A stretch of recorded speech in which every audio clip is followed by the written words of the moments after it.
Altavista High School. It's time for Colonels football. The Altavista Colonels on 105.5 KD Country. I'm Kyle Hoehne. With me tonight, the man of the hour, too sweet to be sour, the one and only Mr. Dennis Jarvis from North Carolina via West Virginia, or some sort of combination like that. Dennis, tonight the Altavista Colonels' opponent in round one of the VHSL playoffs has made a pretty lengthy trip, about 2.5 or 3 hours, for Stonewall-Jackson to come down Interstate 81 from Quicksburg, Virginia, up there in Shenandoah County. It's an interesting matchup for a lot of reasons, Dennis, that you and I will get to discuss as the pregame show goes on. But any way you slice it, no matter the records, it's playoff time here in Virginia. It finally feels like playoff time with the cold weather out there. One of these teams' season is done after tonight. The other team will advance on to play Riverheads next week.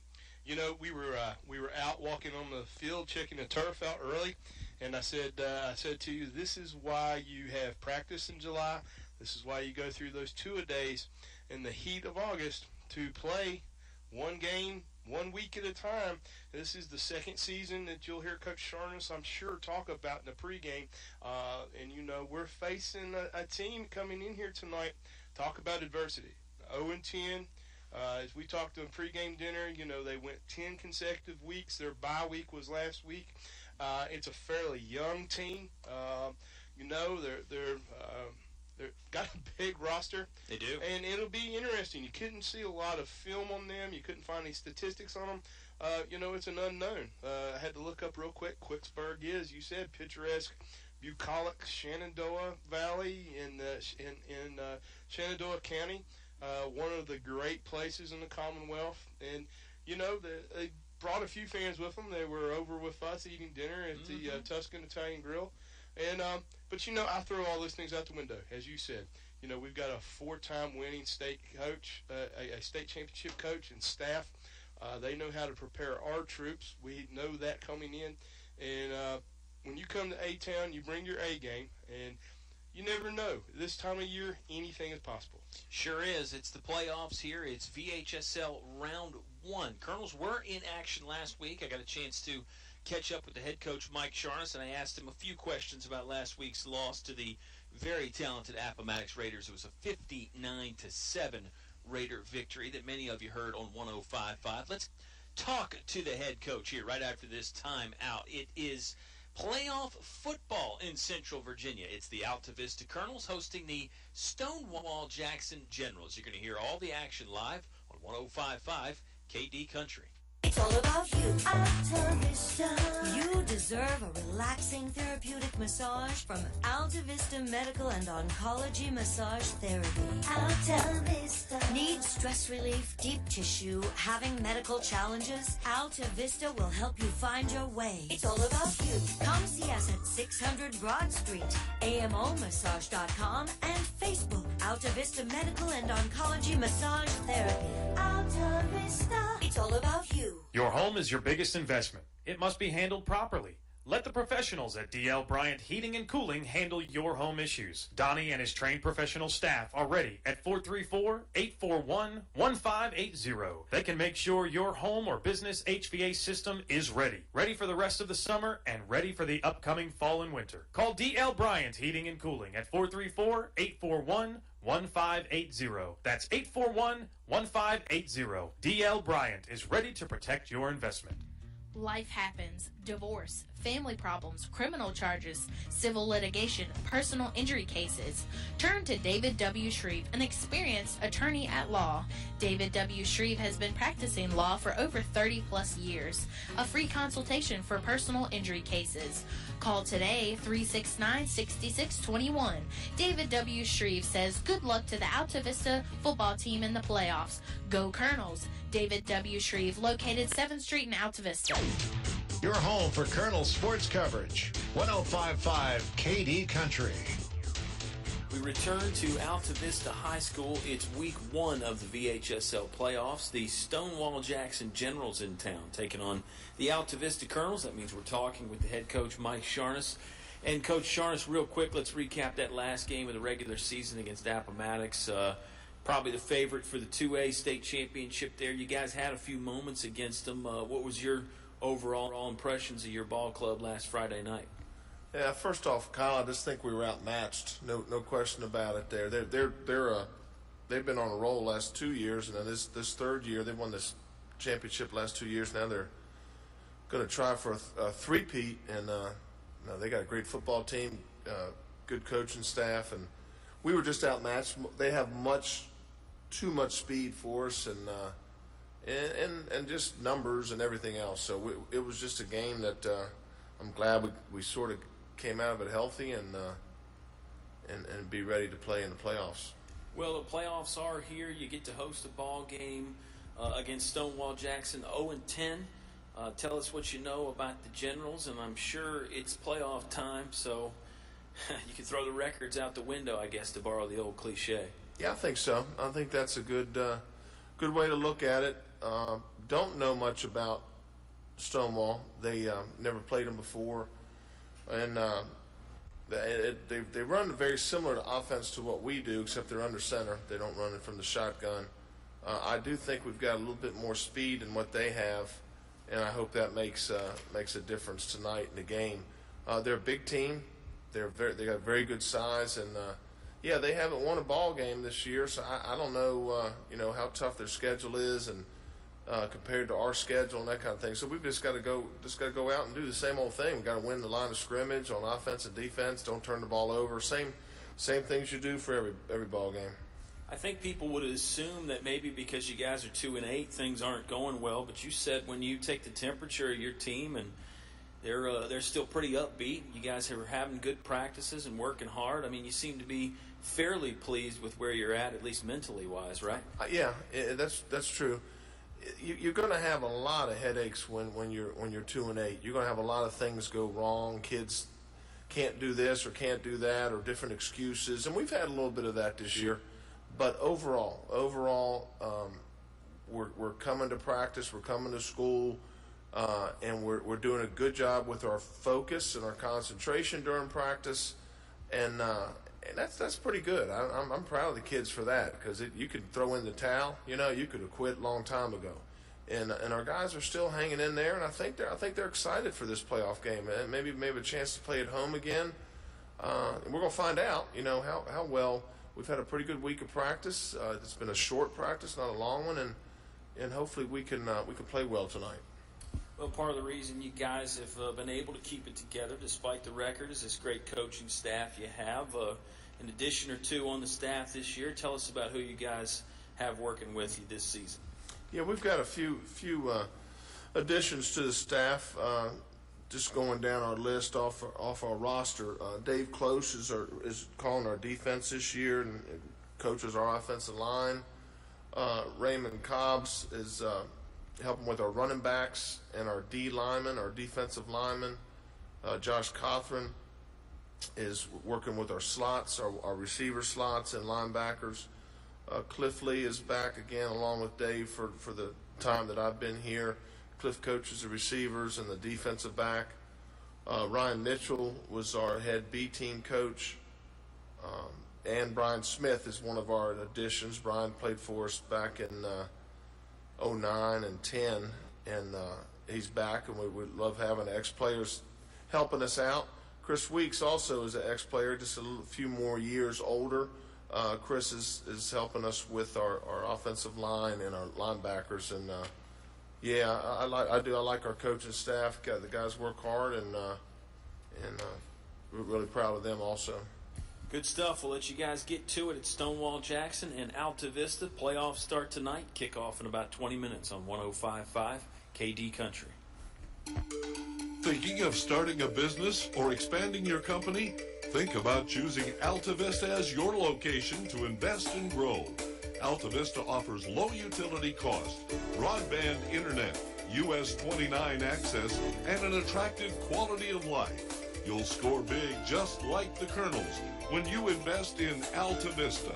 Huddle up with the Altavista Office of Economic Development at Altavista Town Hall. Fun times are waiting for you at El Cazador, Altavista's oldest Mexican restaurant.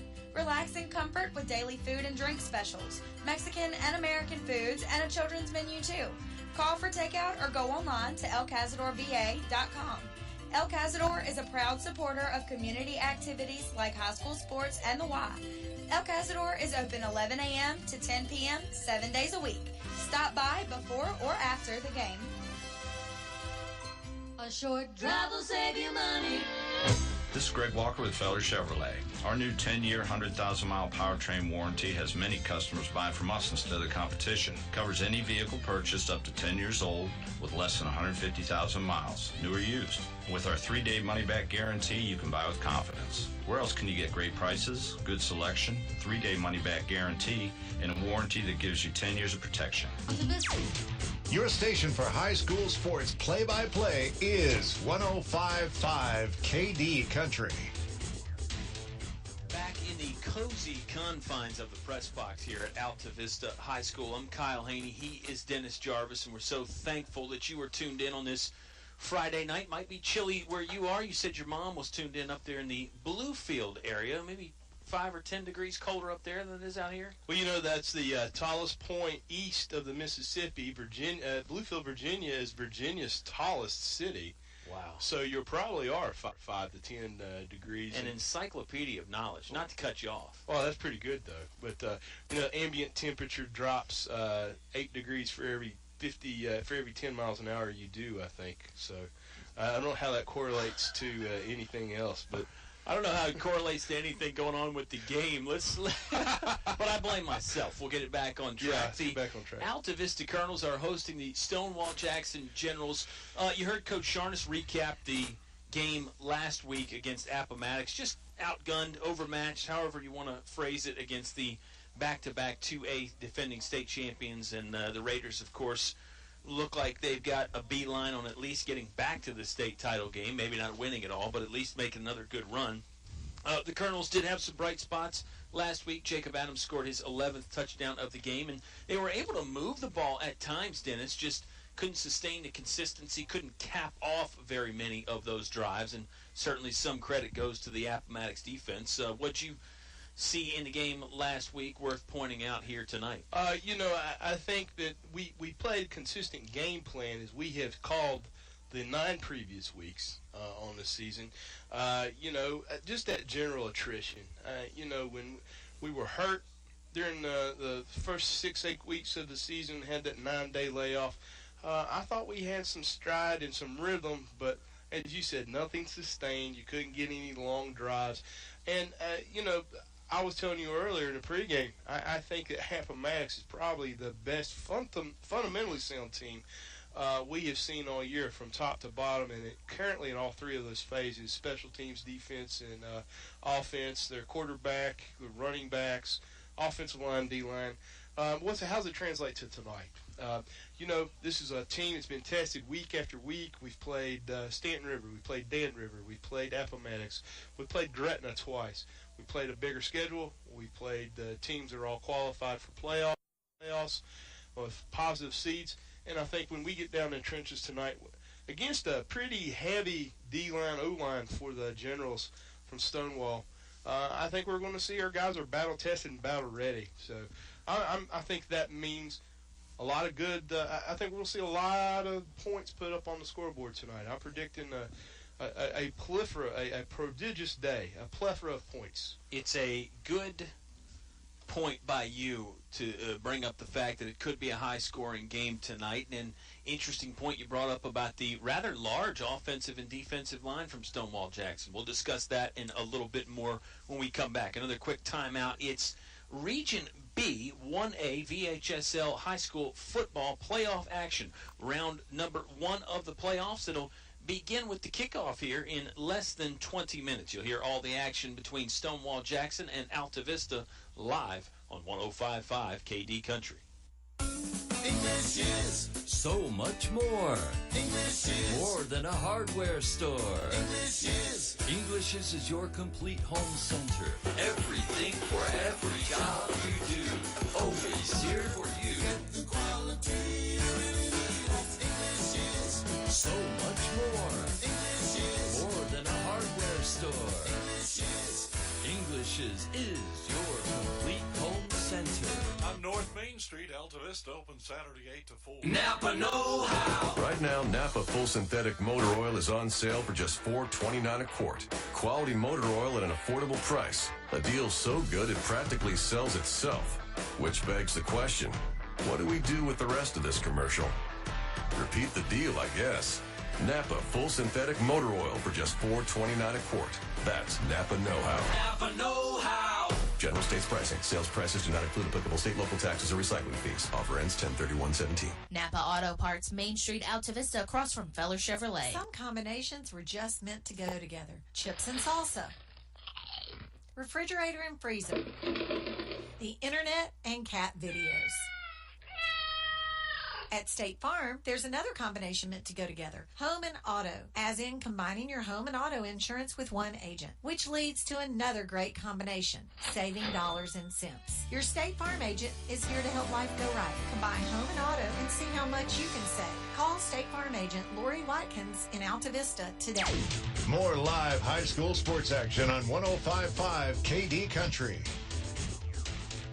Pregame show rolls on here from Altavista High School as the freight train rolls on in the distance over there across the woods. It's a smallish crowd at the moment here on this chilly November evening, but it is starting to build, and I think by the time kickoff happens, Dennis, we'll get a decent crowd. Let's discuss more of this Stonewall-Jackson team. You and I touched on them a little bit. They're 0-10 this year, and, you know, really they haven't had that many close games, but they've got a pretty beefy offensive and defensive line. Coach Sharnis mentioned that in our pregame chat that we had with him. His concern is that the Generals might be able to bully Altavista around a little bit up front, control the ball, maybe make it a low-scoring game. You and I suspect it'll be a high-scoring game. We'll just have to see how it all plays out on the gridiron. Yeah, you know, we're not prognosticators. I get to back you up because you know you've been great as a companion broadcaster this year. But I'll tell you, the stats don't tell lies. Our leading rusher, 756 yards, 5.5 yards per carry. That's Shaheen Parnell. And you look at we're getting, 52 yards in the air from Christian Gilbert. I think we got a fairly balanced offensive attack. We're doing about 193 yards rushing per game, about 53 yards passing. And you know, we have seen that transition week in, week out. 2 weeks prior, we were middle of the season. We went down 29. Gretna hung a lot of points on us. Our boys didn't score. We came back 2 weeks later, and we were right in that pivotal fourth quarter with 2 minutes left. Recovered a fumble and couldn't matriculate the ball down the field. So what's that mean? I think we have shown growth and progression. There is a big offensive line, defensive line, but we've got we're takeaway bandits. I like the way they call that. Yeah. We've got 11 picks on the year. Jonte Gordon leading us with 5. Like you said, Jacob has got 11 touchdowns. Shaheen's got 8. What I'm saying is we're pretty balanced, and I don't know that this team is playing us tonight that, they played some bigger guys up in the Shenandoah Valley up I-81. I don't know they've seen a school like us. We've been fortunate. 2 of our teams are in the playoffs, Lunenburg and William Campbell. In the Group 1 playoffs, yeah. You count all the other teams that are in the playoffs. So the list is pretty extensive. And we've got something to show. If we win this first round, we go against Riverheads. Lunenburg wins tonight. They'll be playing at William Campbell next weekend. So, you don't look ahead. Coach Sharnis would not appreciate us doing that, the Zen Master. But I feel comfortable tonight. There's a good atmosphere, a good positive aura around the players during warm-ups. And I don't know about you, but when you've got a 4-time winning state championship coach in the playoffs, I'm going to go with my Riverboat Gambler and Coach Sharnis. Well, here's a good stat for you. In the playoffs under Coach Sharnis, the Colonels are 21-5.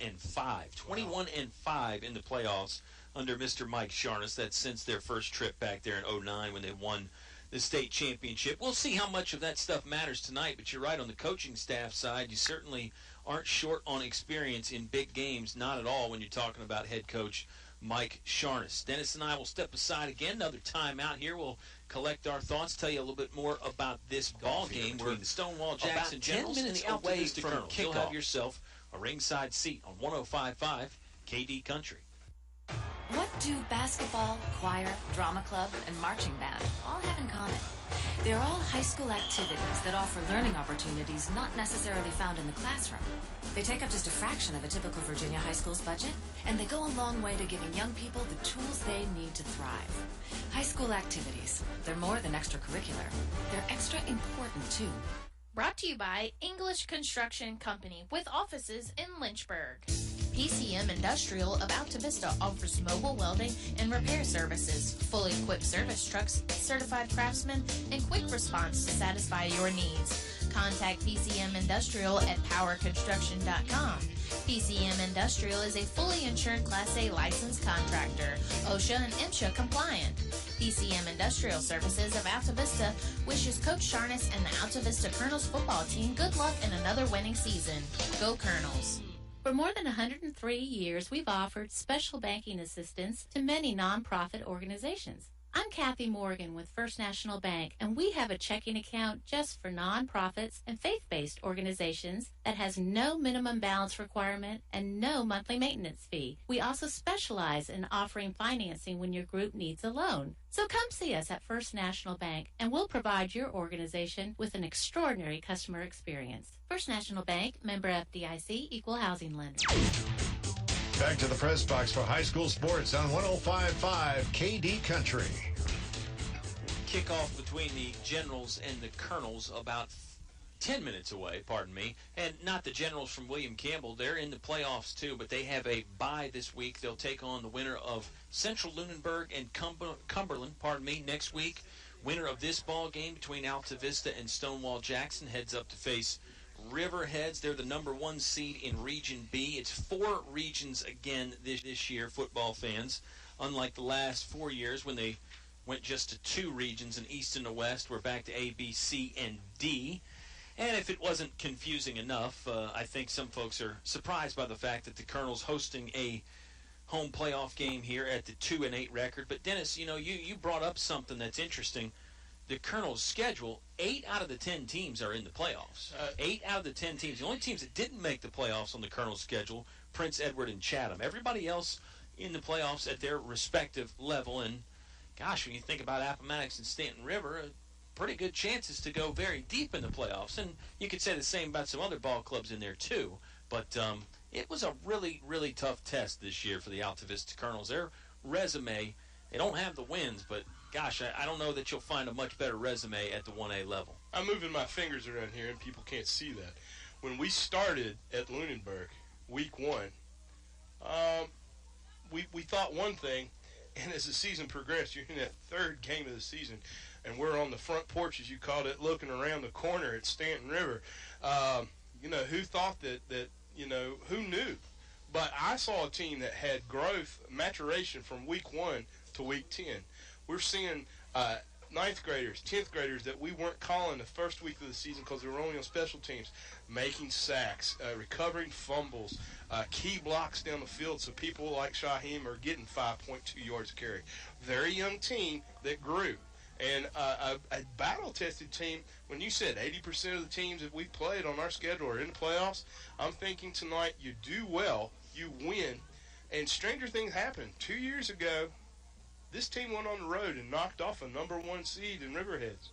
If I don't think I'm incorrect, I might be incorrect. I think it was Rappahannock 2 years ago. It was. I think that's what you're referring to. I could be wrong. Well, I wasn't on your broadcast team then. I was listening at the You were listening, though, I was listening, yes. But, this is a team, I think I've said this about 3 weeks ago. I said I think this is a team built for the playoffs. Don't know what that means. You take it each week at a time, but they're ready. I think that they're in there in the pregame right now. Coach Sharness is giving them a pep talk. He doesn't really have to give them one. They know who they are. They know what they need to do. And I couldn't ask for a better head coach to call for 10 weeks than what we've got on our sideline. Well, when Bob Alvis and I broadcast together, there's usually a bunch of boxing analogies. If you want to use one of those, the Colonels have been fighting above their weight class all year, with the exception of William Campbell. It's like a welterweight fighting a bunch of light heavyweights. And speaking of getting punched, Dennis and I need to take a break because we've been hit far too many times. We'll step aside here for the national anthem, and then it's going to be kickoff right around the corner between Altavista and Stonewall-Jackson High School. Round 1 VHSL playoffs. You're going to hear it live on 105.5 KD Country. Supporting the Altavista Colonels during the football playoffs, Reed Creek Service Center, Grit Road Hurt. Cold weather is here, and Reed Creek Service Center has you covered from tire to general auto repair and more. Open Monday through Friday, 8 to 5 p.m. Reed Creek Service Center, treating you like family and ensuring your car is running top-notch. Reed Creek Service Center, Grit Road Hurt, and like us on Facebook, 434-324-6200. It's all about you. Altavista. You deserve a relaxing therapeutic massage from Altavista Medical and Oncology Massage Therapy. Altavista. Need stress relief, deep tissue, having medical challenges? Altavista will help you find your way. It's all about you. Come see us at 600 Broad Street, AMOmassage.com, and Facebook. Altavista Medical and Oncology Massage Therapy. Altavista. It's all about you. Your home is your biggest investment. It must be handled properly. Let the professionals at D.L. Bryant Heating and Cooling handle your home issues. Donnie and his trained professional staff are ready at 434-8841-1580. They can make sure your home or business HVAC system is ready. Ready for the rest of the summer and ready for the upcoming fall and winter. Call D.L. Bryant Heating and Cooling at 434-841-1580. That's 841-1580. D.L. Bryant is ready to protect your investment. Back to the press box for high school sports on 105.5 KD Country. 55 years of outstanding, award-winning high school sports coverage on 105.5 KD Country. Dennis and I haven't been around for all of them, but we're excited to be a part of it here tonight. We're excited to have you on board, whether you're listening in Altavista or up in Lynchburg, or maybe you're in Bluefield, West Virginia. Maybe you're up in Quicksburg there. Hopefully we got some Stonewall-Jackson fans tuned in. Dennis, our game is brought to you by Feller Chevrolet, now offering a 10-year, 100,000-mile powertrain warranty. The First National Bank, helping you bring home more bacon. English is your complete home center, now offering a complete line of Carhartt clothing for men and women. I told you that Carhartt clothing would come in handy eventually. It's tonight here in this cold, windy evening. Napa Auto Parts of Altavista. Find your Napa know-how on Main Street. David W. Shreve, life happens. Turn to David Shreve, an experienced attorney at law. Altavista Medical and Oncology Massage Therapy. It's all about you, reducing stress and pain. El Cazador, Altavista's original Mexican restaurant. English Construction, wishing our high school athletes an exciting and injury-free game. PCM Industrial Services, now with mobile welding and repair service. The Altavista Office of Economic Development, we invite you to come find one of a kind. Finch & Finch Funeral and Cremation Service, a family serving family since 1905. Reed Creek Service Center, Grit Road in Hurt, treating you like family. They're available for all your general automotive repairs. Lori Watkins, State Farm. Lori and her team can help you win just like the Colonels. Call Lori today. You'll make a great team. D.L. Bryant Heating and Cooling. Call Donnie at 841-1580. That's 841-1580. Our halftime show is brought to you by the Tuscan Italian Grill in Altavista. Dennis and I will have much discussion about the Tuscan because we had another wonderful pregame meal there, and it was fabulous as always. Dennis, before we get going here, they're about to come out for the coin toss. There's some other very good games around the area this evening. JF is at Blacksburg, Amherst at GW Danville, Charlottesville at EC Glass, Brookville is hosting Rustburg, Stanton River is hosting Tunstall, Dan River at Glenver, Martinsville is traveling to Appomattox, and Gretna headed to Floyd County. So you heard a bunch of those opponents that Altavista has played this year. Of course, Central Lunenburg is in the playoffs. They're playing Cumberland tonight. William Campbell has a bye. They'll take on the winner of that game. Plenty of good football around the area, and gosh, it finally feels like football weather. Tired of those mid-80s and mid-70s with humidity kind of nights. You know, I was wearing shorts in the press box here, and we were roasting a slow roast last Friday.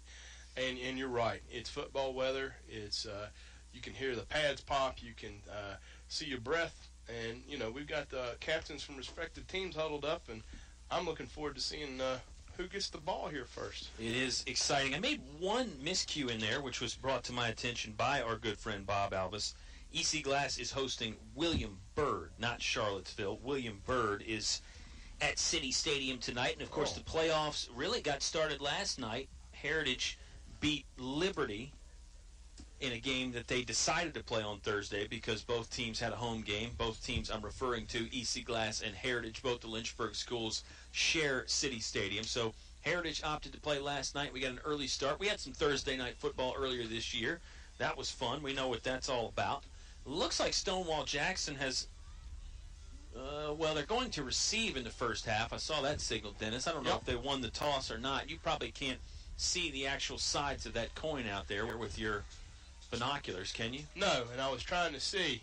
And, real quick, William Campbell, that's an interesting team. They were right there, beat for beat, and about 4 inches away when T.J. Hester knocked the ball away at Stanton River. About 6th game of the season, we had our off week, our bye week. That was a big Friday night game. William Byrd. William Byrd. I'm sorry. To. See, that's all right. You've even got me confused. But we're going to kick off. We have that trend. We're going to be receiving in the second half. And, we've got a boot and a half in Shaheem Parnell on kickoffs.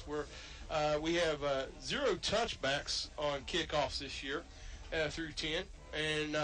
But we're letting the team is averaging about 22-yard line coming out. And our kickoff return is pretty spectacular, too. We talked about we got an average start at about the 32 to 35-yard line. So let's get this defense out there first. Let's get our big line up against their big line, put 5 or 6 in the box, and hat on a hat, smash mouth football tonight. This is really exciting for me.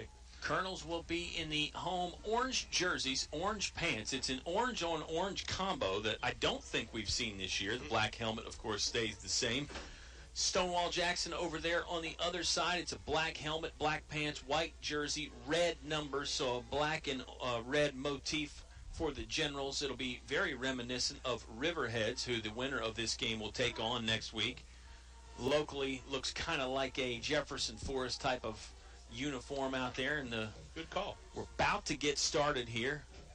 Joel Ruiz Cufci will kick it away from the 40-yard line for the Altavista Colonels. He's taken over the extra point and the kicking duties. Shaheem Pannell still handles the punting duties. Here's the run-up. It's a high pooch kick down the middle of the field. The ball is free. The ball is loose on the 42-yard line. There's a scramble for it. The Colonels going crazy on their sideline because they think that they have it. The signal says that Stonewall-Jackson retained possession somehow, but a Colonel popped up off the pile and handed it to the official. I think he signaled the wrong direction. I think it's Altavista football, Dennis. I think you're correct. I think one official... I think you're correct. They have changed this signal. They are. Now one. Yep, it is. Sorry. No, you're fine. Had to get a couple of confirmations there. And real quick, by golly, the Riverboat Gambler comes out swinging first. It was kind of a hurry-up kind of a kick. Normally, kickers take a little bit more time to walk backwards and stretch the leg, but Ruiz ran up there and kicked it away very quickly. Put a man in motion. They hand to Shaheem Pannell. He wants to go up the middle. He got bounced at the line of scrimmage and then fell forward for 2 or 3 yards. Confusion on the opening kickoff. Altavista kicked it away. The kick went about 15 yards. It was mishandled by the Stonewall-Jackson return man. Scrambled for it, and the Colonels came off the bottom of the pile with it. I think it was on the tackle for Shaheem was Samuel Richmond, number 58 from Stonewall-Jackson. That's a 9th grader, 5'8". $1.83. Pannell up the middle. He's breaking free across the 30, the 20. Full stride down the middle of the field. Touchdown, Pannell. The Altavista Colonels are on the board quickly. Wow. It took about 32 seconds for the Colonels to get in the end zone and get a 6-0 lead. Extra point on the way for Altavista. It's a 40-yard rushing touchdown for Shaheem Pannell. That was that old Clint Black reference I had at Chatham. Nothing but the taillights there. He didn't let up off the gas, dropped his head, and just kept rolling. And he caught me looking. I was trying to get the extra point here. Seems to be awry. We've got a flag, too. Got offsides on the Generals.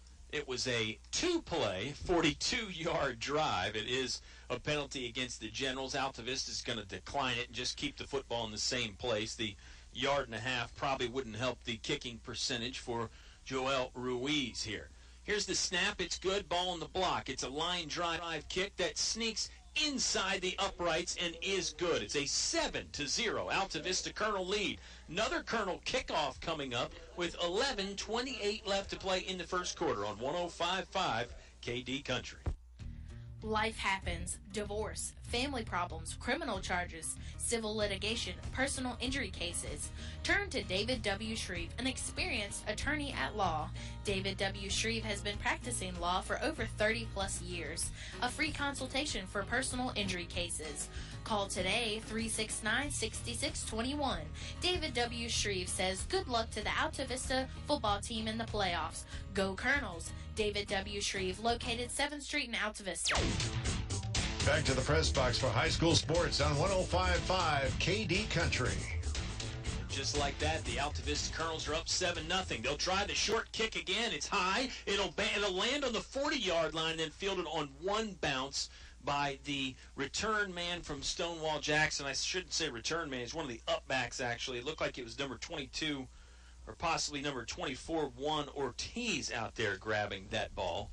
It's a good call. That's a good baseball reference, too, isn't yeah. it? Same, essentially, starting field position that the Colonels had, except Stonewall-Jackson finally gets their hands on the ball at their own 40-yard line. Looks like we've got a bunch formation. We're coming back with single slots out to the left and right here, Kyle.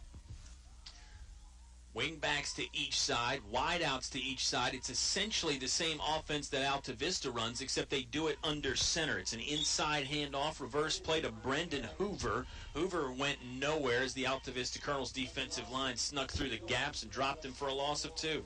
Trying to see who got the tackle. I think it was Mr. Triplett for the Colonels. It's hard to see because they've got the window closed because it's a little chilly out there and warm in our press box.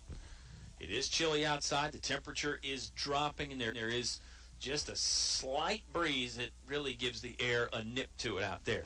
Under center goes the quarterback, Austin Ritchie. He's just a freshman, and he caught Coach Sharness's eye. Thinks he's pretty capable back there as a player, especially for a freshman. Handoff play again. Got some room on the near sideline to run. A nice swim move gets the ball carrier across the 50-yard line. That was Ruiz again. No, pardon me. That's Daniel Walker, number 22 there on the carry. No, that's Logan Patton. Sorry to get you. It's hard to keep up here. But you know that was a nice run by the young man. Had a stiff arm right on the seam and got about another 4 yards out of what could have been a big loss for the Generals. It's a first down for the Generals, so call it a 13-yard pickup there. 10-12 left to play in the first quarter. It's a 7-0 Altavista lead. Stonewall-Jackson working left to right from our perspective up here in the warm press box. This ball gets snapped right hash mark. Ritchie wants to throw. Left-hander flings it down the middle. It was a nice tight spiral, but it was just overshot from the target. He was looking for Jacob Murphy. Gosh, Dennis, if that ball is delivered in stride there, Murphy might be going to the house. That was a pay dirt. That was, that receiver had Jonte Gord beat by 2 yards.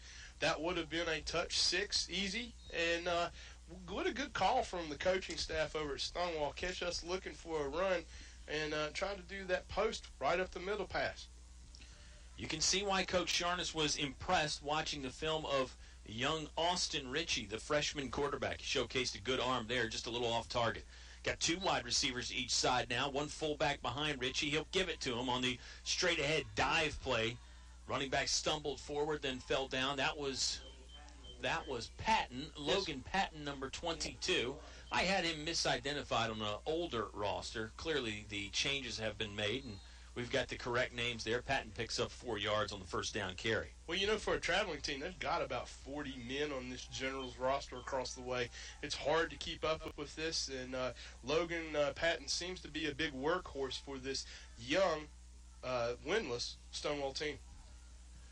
Same formation as before. 2 wideouts. They'll put one of those wideouts in motion. He'll cycle back to behind the tackles. The football is on the ground. It looks like a lineman got it back for Stonewall-Jackson. Maybe that was Patton that got knocked around and picked up the fumble. It ends up only being a loss of 1 yard. It'll bring up 4th down for Stonewall-Jackson. 4th and 7 here coming up for the visiting Generals with 9 minutes exactly left to play in the first quarter. 7-0 the Altavista lead. Austin Ritchie is a freshman quarterback. You could kind of see some big game jitters there. That was just an inerrant misdirection kind of handoff to Logan Patton, and he had the eyes on the ground and stood right back on top of the ball. That was a good positive move for Stonewall.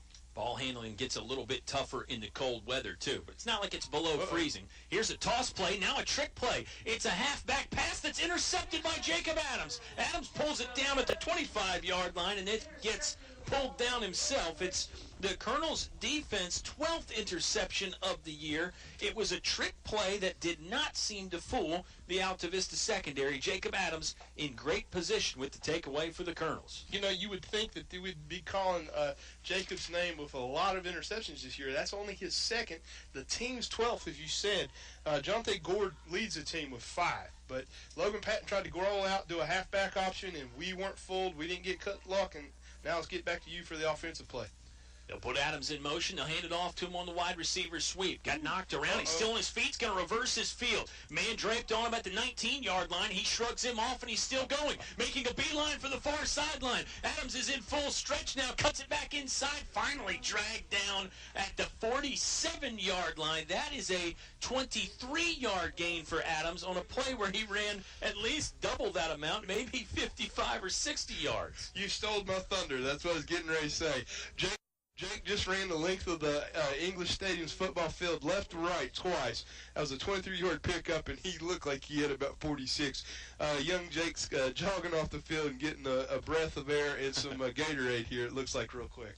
Much needed. The interception and then the very workmanlike run. I don't know how he got out of the one tackle at the 19-yard line. That was impressive. Fresh set of downs for the Colonels from the far hash mark right. Toss play. They're going to Pinnell. He wants to go outside left. Got shaken up and brought down around the 48-yard line. Maybe a yard gain at most. 7:30 left to play in the first quarter. 7-0 the Altavista lead here. You know, it's interesting. We didn't get to talk to the Generals head coach, and that's Peter Lampman. You know, when you're going up against a guy like Shyheim, 750 yards on the ground so far, you got to tackle him high, tackle him low, but you wrap up, or he's going to run over top of you. That was a good, solid tackle by the Stonewall front lineman there. Pinnell had 8 rushing touchdowns coming into the game. He added 1 in the early stages, about 30 seconds into the ball game. That carry was for Jonathan Montague. No, it was Shyheim Pinnell again. Fooled me. Pinnell slipped through the inside between the tackles, picked up another yard, sets up 3rd and 8 for the Colonels' offense here. 6:49 left to play in the Englishes, your complete home center. First quarter, Altavista sporting the 7-0 advantage. Working right to left here in the home orange jerseys and orange pants. Let's credit Dakota Bush for the tackle for Stonewall. Stonewall with the big defensive and offensive line. They're making their presence felt. Here's Christian Gilbert, option keeper. The ball popped out, and it's recovered by the Stonewall-Jackson Generals, Brendan Hoover. Yes. Hoover fell on it at the 45-yard line. That's where the Generals will take over. So both teams have had a turnover here early. You know, we've not. That's uncharacteristic for Altavista this year. We have not. We might have. We've coughed the ball up 26 times, but only surrendered it 11 times over 10 games. So you definitely don't want to turn the ball over on that side of the field. We give Stonewall something short to work with. Fullback and 2 wingbacks. Yeah, the offense did not get off at the same time. Nice block on the outside for the quarterback, Austin Ritchie, to run a modified option play. He picked up the first down. It looked like he should have enough for the first down. Looked like he ran out of bounds right at the other 45-yard line. We'll see what the officials have to say. Yeah, the play started sort of auspiciously, we'll say, Dennis. It looked like some of the O-line was moving before the ball was snapped. Yeah, I don't want to question the officials, but that was a bit of an odd play. It wasn't designed that way. It just kind of happened that way. It didn't look right. Same formation. It's wide splits up front for that offensive line. A wing back to each side, a fullback right behind Ritchie. Now there's some movement up front. No flag, but the ball has come out. The ball's popped out. Ritchie dove for it at the 50. We've seen some shoddy ball handling for both ball clubs early in the game here.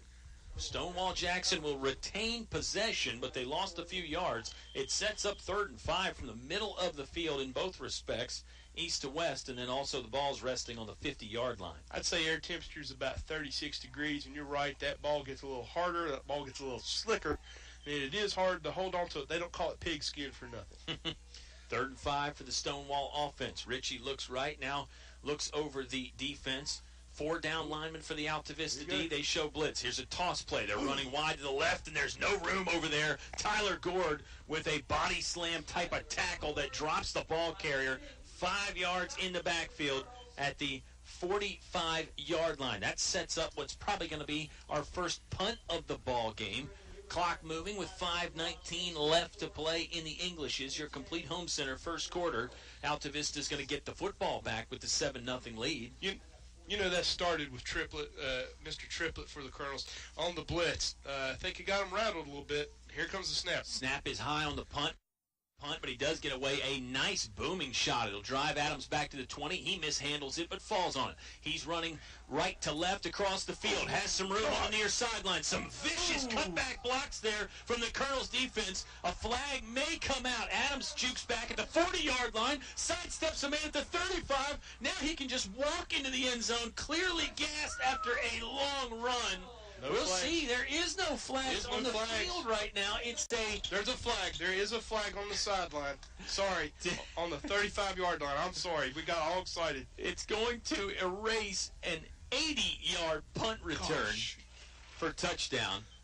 Adams had great blocking, and then there was one block in there that was clearly in the back. The Colonels' punt return team, was really smelling blood in the water. They were going headhunting on those cutback blocks there as Adams caught the football on the right sideline and brought it all the way here to the left across the field.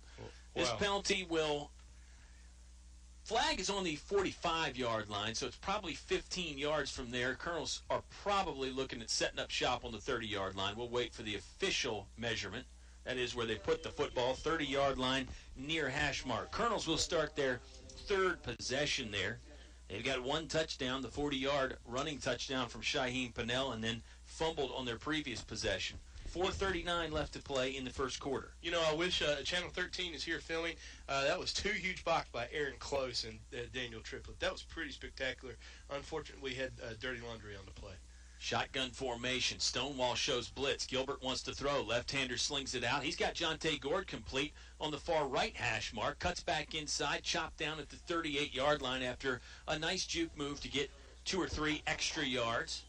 Good play on first down to throw the ball out there. Gilbert showcasing the good throwing arm. 4:20 left to play in the first quarter. You know, when Stonewall's preparing for the game, they might not see that we can be a passing team because we don't pass that often, but the safeties are playing a bit far off the ball. This might be more of a passing situation for us tonight. Yeah, Stonewall linebackers especially crowding the line of scrimmage. Here's a handoff to Pinnell up the middle. Got double-teamed and tackled, brought down at the 46-yard line. They might give him a spot to the 47-yard line. 1st and 10 for the Altavista Colonels after the chains move on that running play there. Altavista's offense clicking here. Let's just see if they can hold on to the football. Looked like number 82, Austin Carney, a sophomore, was in on the tackle for Stonewall. But you're right. The only way they could get Hoehne down was double-team him there.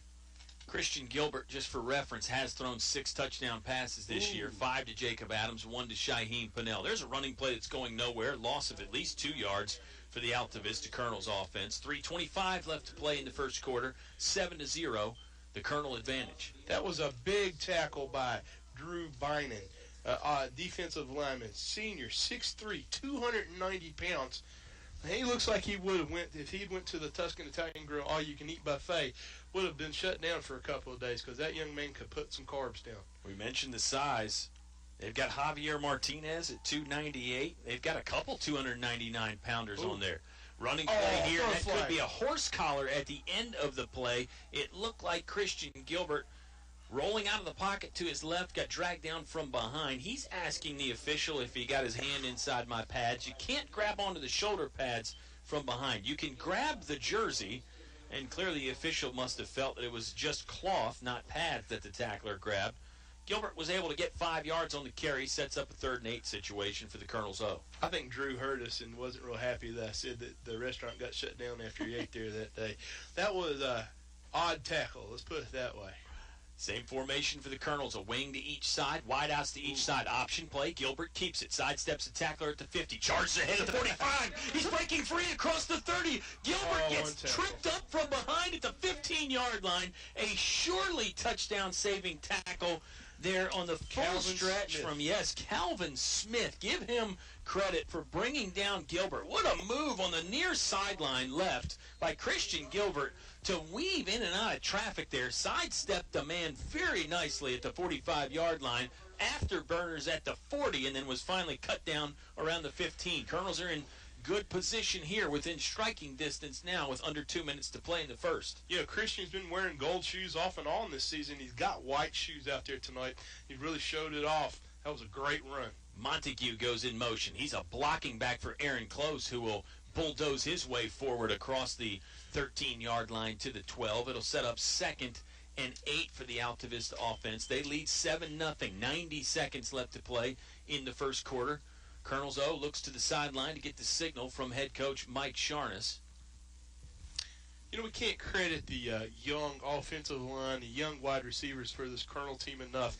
That big run by Christian was set up by that kind of play by the guys on the outside, and we're getting ready to see a touchdown here, I bet you. Set up as a passing play, but Gilbert's going to have to take off. Uses the right arm for a stiff arm, thrown backwards at the 16-yard line. I think it was supposed to be a screen out to the right, but that was taken away by the hard-charging Stonewall-Jackson offensive line. You know, that was number 10, Brendan Hoover, a senior 5'11", 151. He was like a big old Hoover vacuum cleaner there. He told Christian, "You're not getting around my side." And the lint filter was didn't have any holes in it. You'd assume that the Colonels would go for it on 4th down if they don't get it here. It's 3rd and 10 from the Stonewall 15-yard line. So they're knocking on the door in the red zone. Left hash mark. Gilbert fakes the handoff running. Now he bounces outside, taking it to the left sideline. Cut down around the 5. He's close to that 1st down marker that they needed to reach to get a fresh set of downs. May precipitate a measurement from the official. No, they're going to mark him about a full yard short. 4th and 1 now from the 6-yard line for the Altavista offense. They'll try and keep a very good drive going. This drive started back on their own 30-yard line. Let's see if they can keep it going here against the Stonewall defense that's tightening up. It'll have to wait till the second quarter, though. We've run out of time in the first frame. Colonels lead 7-0. They've got 4th and 1 on the way when you return to 105.5 KD Country. Thinking of starting a business or expanding your company? Think about choosing Altavista as your location to invest and grow. Altavista offers low utility cost, broadband internet, US 29 access, and an attractive quality of life. You'll score big just like the Colonels when you invest in Altavista. Huddle up with the Altavista Office of Economic Development at Altavista Town Hall. Back to the press box for high school sports on 105.5 KD Country. The Altavista Colonels lead Stonewall-Jackson General 7-0 after 1 quarter of play. First quarter really flew by, Dennis, and we're so glad to have folks tuned in on this cold evening, although the crowd has filled up here at English Stadium. Quick thoughts on the first quarter before this 4th down play? I think it's cold. I think it's been hard for both teams to execute and not hold on to the ball. Special teams is playing a key role in this game thus far. Hadn't been for an errant flag, we would have had a score on a punt return, and a onside kick got us quick on the board as well. The onside kick that started things for the Altavista Colonels was big. They recovered on the Stonewall-Jackson 42-yard line. 2 plays later, they were in the end zone thanks to the feet of Shaheen Pannell, and also got to credit the great blocking some as well. 4th and 1 for the Colonels. They're deep in Stonewall-Jackson territory here from the 6-yard line. They put Adams in motion. They hand it to him on the wide receiver sweep. Now he cuts it back inside. He's across the 5. He has enough for the 1st down. He got kept out of the end zone from a good tackle there by a general defender. He'll set up 1st and goal from, we'll call it the 2-yard line. You know, before we went to that timeout to change the quarters, we were going big beef on the offensive line. We were bringing in Jaden Martin, who's changed jerseys tonight. He's number 72 at 226 and about 6 feet tall for a sophomore. So we Coach Sharness and the boys knew we were going to go big up front, jammed the ball down the middle, and they called us looking, and Jacob really turned the corner there. Looks like Jonathan Montague in the backfield with Christian Gilbert. Set up off his left hip. They bring close in motion. They're going to run it behind him. Montague is in the end zone for the third time this season. It's a touchdown for the Altavista Colonels, capped off by a 2-yard scamper from Jonathan Montague. Ran behind left guard, and also the good lead block from Aaron Close to get in the end zone. You know, that's as we said early in the game. The team has grown. The team shows poise, and at the skills possession, you just said blocking up front, let that happen. And Jonathan came off the field with a great stride because he should have had more than 3 touchdowns this year. I know he thinks that. Extra point on the way. It is good. The Colonels lead 14-0. 11:24 left to play in the first half. Stonewall-Jackson football when we return on 105.5 KD Country. Fun times are waiting for you at El Cazador, Altavista's oldest Mexican restaurant. Relaxing comfort with daily food and drink specials, Mexican and American foods, and a children's menu too. Call for takeout or go online to elcazadorva.com. El Cazador is a proud supporter of community activities like high school sports and the Y. El Cazador is open 11 a.m. to 10 p.m. 7 days a week. Stop by before or after the game. Your high school sports station with award-winning coverage on 105.5 KD Country. It's a 70-yard drive for the Altavista Colonels offense. They kept it alive with a big 4th down pickup at one point in the drive, Dennis. It was a nice balance, had some passing, had some running from a wide cast of characters there. I think all the Colonels ball carriers, the primary ball carriers anyway, ended up touching the rock on that drive. We did. We saw diversity in the numbers, diversity in the people that were running the plays. And, you know, it took a lot of time off the clock.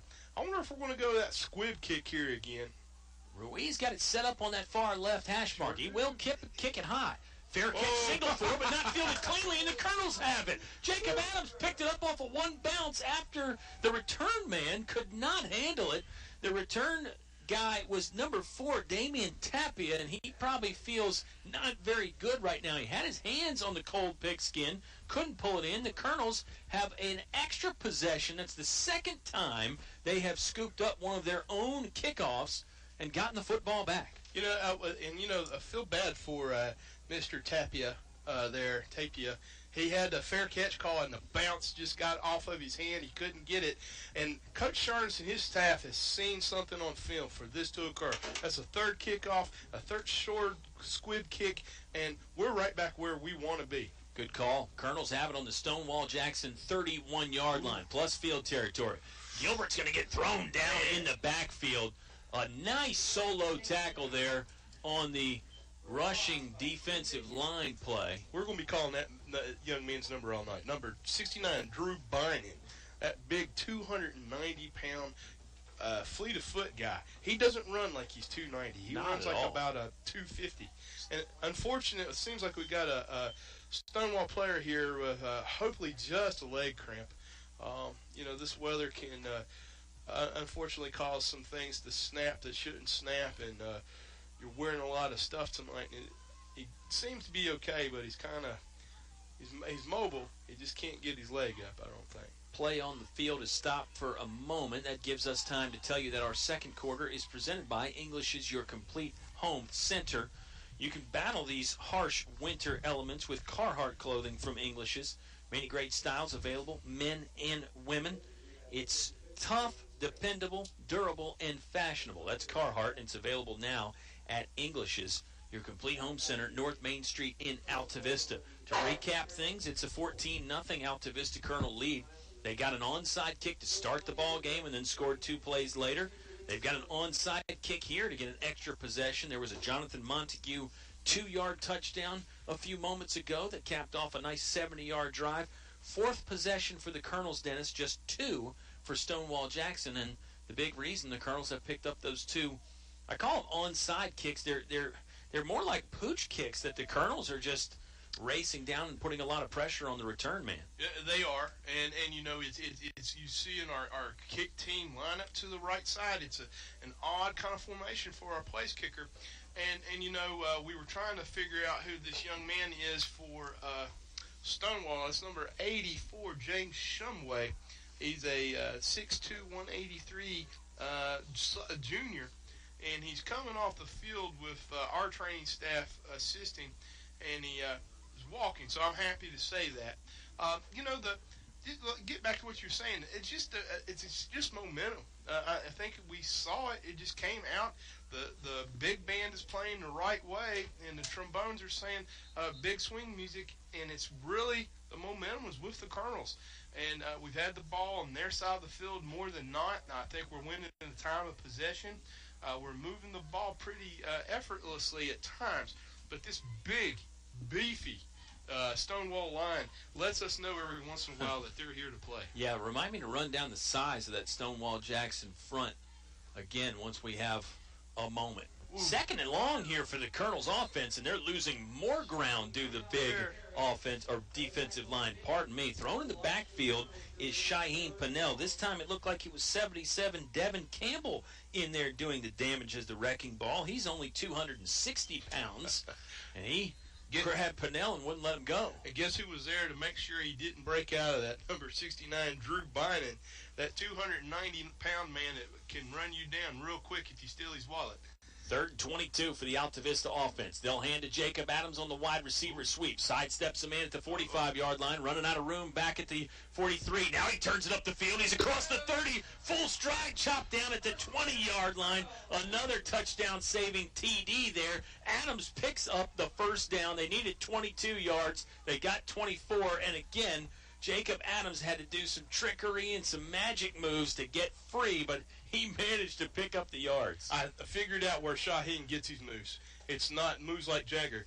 I saw him walking downtown today. He had a Sonic the Hedgehog backpack on, and if you know that game from Sega Genesis, that man's always fleet of foot, and he's got the moves. Now I figured it out. That's old school right there. 1st and 10 for the Colonels offense from the 16-yard line. They'll hand to, Gilbert keeps it himself. I thought he handed it off. He is dropped in the backfield again by 2 big, imposing defensive linemen from Stonewall-Jackson. Who do you think was in on that I bet it was Drew Bynum, wasn't Drew it? Bynum, yes. Once again, as I told you, this guy is running right through our big offensive line with authority. And the single A team has that kind of offensive line out there. Those are some country boys that, work real hard off when it's not football time, I tell you. 9:14 left to play in the second quarter. It's a 14-0 Altavista advantage. There's some movement up front by that big defensive line from Stonewall. Looks like it's going to net the Colonels 5 free yards. It's 2 rushing touchdowns for Altavista tonight, 1 from Pennell, 1 from Montague, 1 in each quarter so far. We've got 9 minutes left to play in this English is your complete home center second quarter. Officials do step off 5 free yards. It'll make it 2nd and 10 now for the Altavista Colonels offense. Near right hash mark, they're moving left to right from our perspective. They put a man in motion. That's Aaron Close. He'll work his way around. They hand off to Hoehne Pennell. He's bouncing off of tacklers, brought down around the 14-yard line. That's a gain of 4 or 5, more like 4 yards. It'll set up 3rd and 6 for the Colonels offense. Assisting in on that tackle was Dakota Bush, number 70 for Stonewall. That's a senior, 6'1", 291 pounds. When we get some time here, it's going to be interesting to talk about the average weight. I'm going to get the calculator out and do an average weight on this side. Yeah, we got to talk about them more when we have a chance. 8:25 left to play in the half. Colonel's taking some time. Play clock down to 8. They put a man in motion. They hand to Jonathan Montague. He's got some room across the 10. Throws a man aside at the 8-yard line, then falls forward across the 5. He's close to the end zone. They'll spot him down at the 4-yard line. Good hard running from Jonathan Montague and a nice little half swim move to get about 5 extra yards towards the end of the play. There's about 20 or so Stonewall-Jackson fans across the way from us. I think just when they think that they've got our offense figured out, the big boys up front for the Colonel Nation, Colonel Line say, we're going to get this big first down here for Mr. Montague. Colonels have come up with some big 3rd down conversions. Here's a 1st down play, a handoff to Pennell going right up the middle. He got pinballed around and knocked toward the goal line. No signal from the officials, so I think he's short. He is short. They'll spot it on the 1-yard line now. Colonels trying to get their 3rd score of the game. The official graciously signals to the Altavista bench, informing Coach Sharness that they're about a foot or so short. Here comes the second and goal play. Man in motion again is close. Here's the snap. The handoff to Pennell. Dives into a mass of bodies. No way of knowing whether he broke the plane or not. The officials will run in. No signal just yet. I guess they want to see where he ended up. He's not in the end zone. They're going to mark him short again. He may have advanced the ball a foot, possibly less. Third and goal now. Colonel's trying to run right into the teeth of that beefy D-line, Dennis. Well, you know, history lore says that General Jackson got his name because he was standing there like a stone wall in his horse and wouldn't go away from the battle. That was a huge stone wall right there that broke Hoehne's will and wouldn't let him in the end zone. Maybe the Colonels can go around the stone wall or over it, perhaps. Here's a handoff again to Pennell. Second effort, he is in the end zone for a touchdown. He got stopped short. He was met in the backfield. He was able to slither through the would-be tackler, and then the second effort, and perhaps even the third effort, got him in the end zone. Second touchdown of the night for Hoehne Pennell. Colonels lead 20-0. Extra point on the way. You know, I've said it all season. If you're watching game film on Hoehne, you better hit him high and hit him low and wrap up and follow through. That's weight room. That's big boy averaging 5.2 yards a carry. And he's tough. Pennell's got 10 touchdowns on the year. Now the kick is good. 21-0. The Altavista Colonels on top and in charge. Round 1 VHSL playoff action. 6:41 left to play in the first half on 105.5 KD Country. A short drive will save you money. This is Greg Walker with Feller Chevrolet. Our new 10-year, 100,000-mile powertrain warranty has many customers buying from us instead of the competition. Covers any vehicle purchased up to 10 years old with less than 150,000 miles, new or used. With our 3-day money-back guarantee, you can buy with confidence. Where else can you get great prices, good selection, 3-day money-back guarantee, and a warranty that gives you 10 years of protection? Come see us. You'll be glad you did. Feller Chevrolet in Altavista. Your high school sports station with award-winning coverage on 105.5 KD Country. Colonel's offense looking good. They cap off a drive that started with a short field.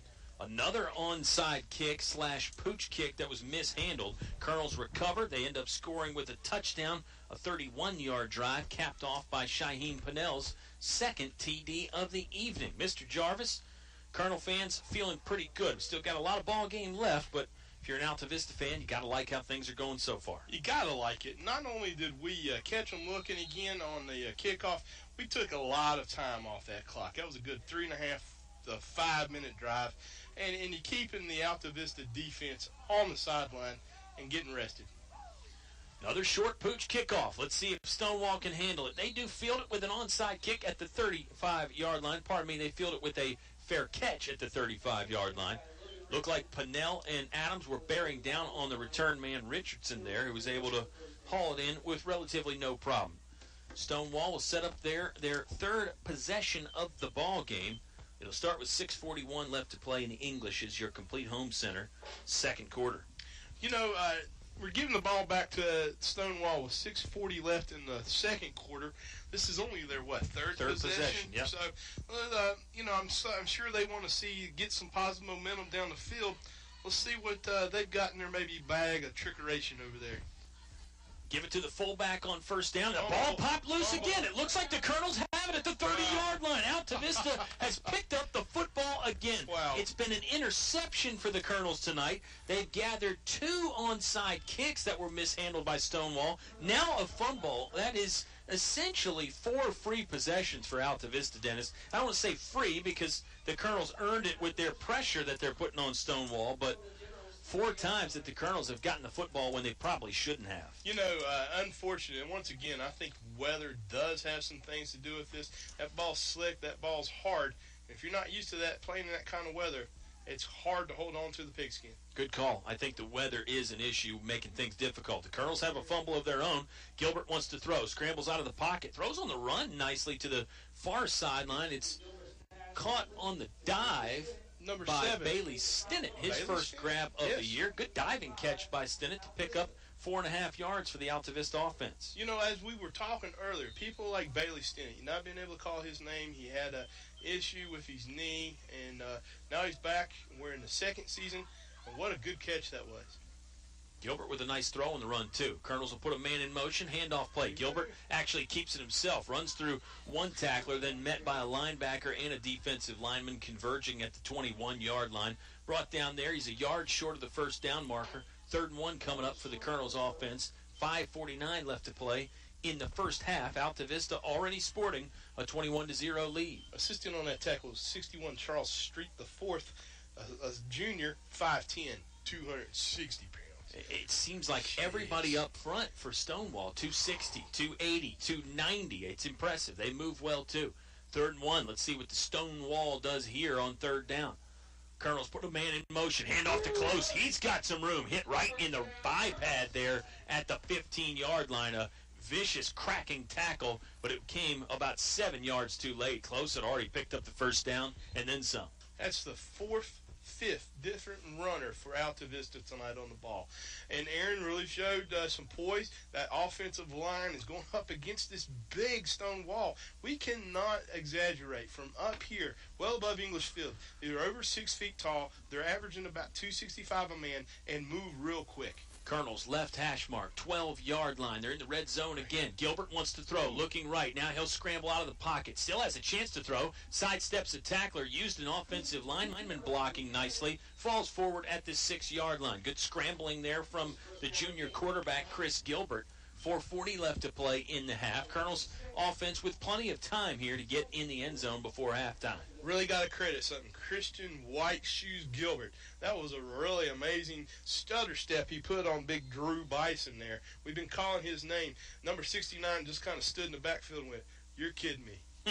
You're kidding me, right? 2nd and 4. Colonels put a man in motion again. That's Jonathan Montague. They're going to run behind him. They give it to Aaron Close. Spin move in the backfield didn't work. Got dropped and actually lost another yard after the spin move. The strong, big defensive line from Stonewall-Jackson throwing Altavista backwards again. You know, this that was a DB. That was Calvin Smith. He comes in at a very paltry 172 on the tackle. You know, math and statistics sometimes can change things, but really, this Stonewall-Jackson defensive line is quick. I'd like to see them timed in the 40. 3rd and 7 for the Colonels. Wide receiver sweep. It's Jonte Gord. Cuts inside. Gord is in the end zone for a touchdown. Jonte Gord started from the left side of the formation. They put him in motion. He took the handoff full speed. A nice cut in between right hash mark and right numbers. And Jonte Gord is in the end zone for the first time this season. You talked about the Colonels spreading the wealth around. They've got Jonte Gord, the senior, in the end zone. It's a 27-0 lead. You know, I was getting ready to say that. He had not... the rock hadn't been in his hand and getting pay dirt. I was getting ready to say that. Good call by you. Another extra point on the way from Ruiz Cufci, and it is good. 28-0. The Altavista Colonels putting their foot on the gas now. 3:40 left to play in the half. Stonewall-Jackson football when we return on 105.5 KD Country. English is so much more. English is more than a hardware store. English is your complete home center. Everything for every job you do. Always here for you. Get the quality you really need. English is so much more. English is more than a hardware store. English is your complete home center. On North Main Street, Altavista open Saturday 8 to 4. Your high school sports station with award-winning coverage on 105.5 KD Country. The senior, Jonte Gord, in the end zone for the first time this season. It's a touchdown for the Altavista Colonels. More points off of turnovers. Get this, Dennis. 5 Altavista drives have ended in touchdowns. They did have the one that ended in a fumble. Stonewall-Jackson, the other side, it's not a good story for their offensive unit. An interception, a fumble, a punt. They've also mishandled a couple kickoffs, and that's why it's a 28-0 Altavista lead. Watch for the short pooch kick again. You know, you got the Stonewall hands team out here going, hey, are you going to fair catch or are you going to fair catch? They know what's coming. I think you're exactly right. And they do it again. It is fair caught on the 30-yard line. It seems like Stonewall has now made an adjustment, and they're taking away that pooch kick. And they'll start this 4th possession of the ball game for them from their own 30-yard line. You know, I don't know what to say here. There's two 20s listed on their roster. Is that Logan Ritchie or Jacob Murphy that caught that ball? But whomever, number 20, was talking to Logan Patton right before the kickoff came for Stonewall, saying, hey, make sure, get the ball, take a knee if you have to, and throw that hand up for a fair catch. Let's see if they can move the ball down the field here. On the outdated roster I have, it looks like number 20 is Jacob Murphy. Is that correct, Danny McCracken? No, it's the other guy. It's Logan Ritchie. Logan Ritchie. Thank you, Mr. McCracken, who is got the crack in the name, so you know he's always on top of things. 4-yard pickup on first down, a running play there for Stonewall-Jackson as we were discussing the roster moves, and it's 3 minutes and 20 seconds left to play in the first half. The 28-0 Altavista lead. You know, you're talking about moves. Stonewall has not been able to move this ball down the field because of this stifling Altavista defense. One fullback, two wideouts to each side for Stonewall-Jackson. They take a while getting the football snap. Colonels don't show blitz. It's a fullback dive, and the football is loose again. It's squirting around at the 45. Colonels signaling that they have it. The officials say, yes, they do. It's Altavista Colonel football after another fumble. I believe it was Aaron Close that fell on it that time. Yes, you were very, very right. That was number 4. Aaron Close in on the ball. And, you know, that started up front with a blitz from Jonathan Montague. He was poised, he was primed, he was ready. And that big, beefy offensive line for Stonewall can't handle the speed and the tenacity of our Altavista stifling defense on that possession. What's that, 6 fumbles now? That is 6 turnovers. 3 turnovers. 2 mishandled kickoffs, so maybe 5 turnovers if you want to look at it in that respect. All told, we've had 6 fumbles, though. The Colonels have fumbled the ball twice. They've got one of them back. So maybe that's where you were thinking, just total fumbles. And, gosh, if you count the bobbles and all those things, too, we might be over double digits.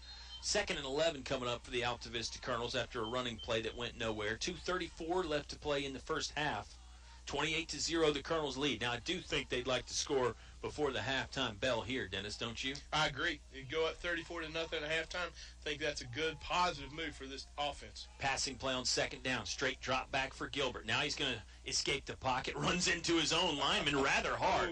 Dodging tacklers at the 40-yard line. Now he's inside the 30. He's in full stride down the far sideline. Dragged down there with an ankle tackle and then hit at the end of the play. 15-yard line. Christian Gilbert ripping off a nice running play. A 30-yard dash for the junior, Christian Gilbert. You know, we're going left to right on the radio dial right now. This is the 3rd time we've seen an Altavista fleet of foot runner. 2 by Jacob Adams, now by Christian Gilbert. Mr. White Shoes out there ran about 14 yards one way, 14 another, cut back across, and just showed he's got moves just like Jagger. Fresh set of downs for the Colonels from the Stonewall-Jackson 16-yard line. Far hash mark left. Gord is in motion again. They hand to Pennell. Pennell is streaking down the slot there, and he scores. Touchdown, Shaheem Pennell. His 3rd touchdown of the evening. Didn't really have to make more than one cut. It was great blocking at the point of attack, and Pennell's speed really did all the rest. You know, that's the 11th on the year for the big guy. And you know, he went straight down the middle.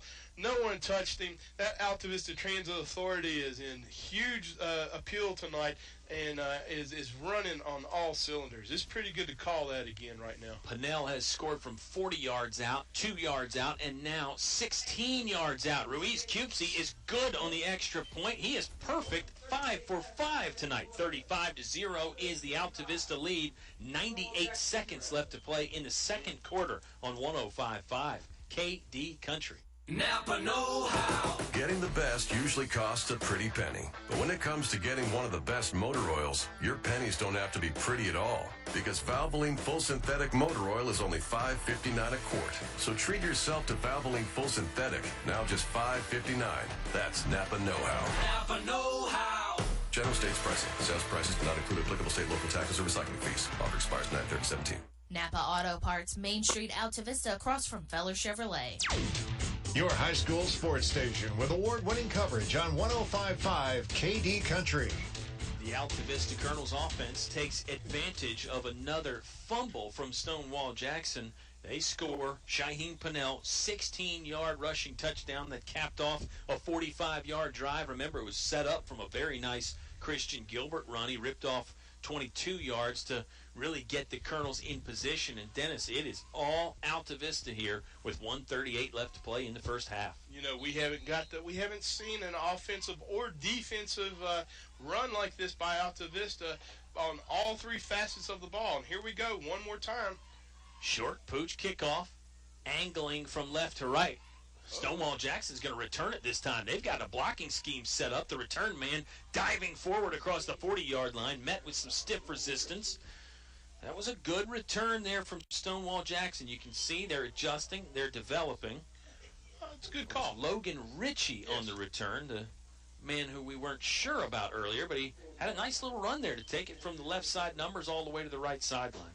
I want to give a shout-out to the coaching staff across the way at Stonewall. What a way to dial some things up, change some things. That was a really excellent blocking scheme with a wedge over on the right side to the mirror opposite side of the field for us.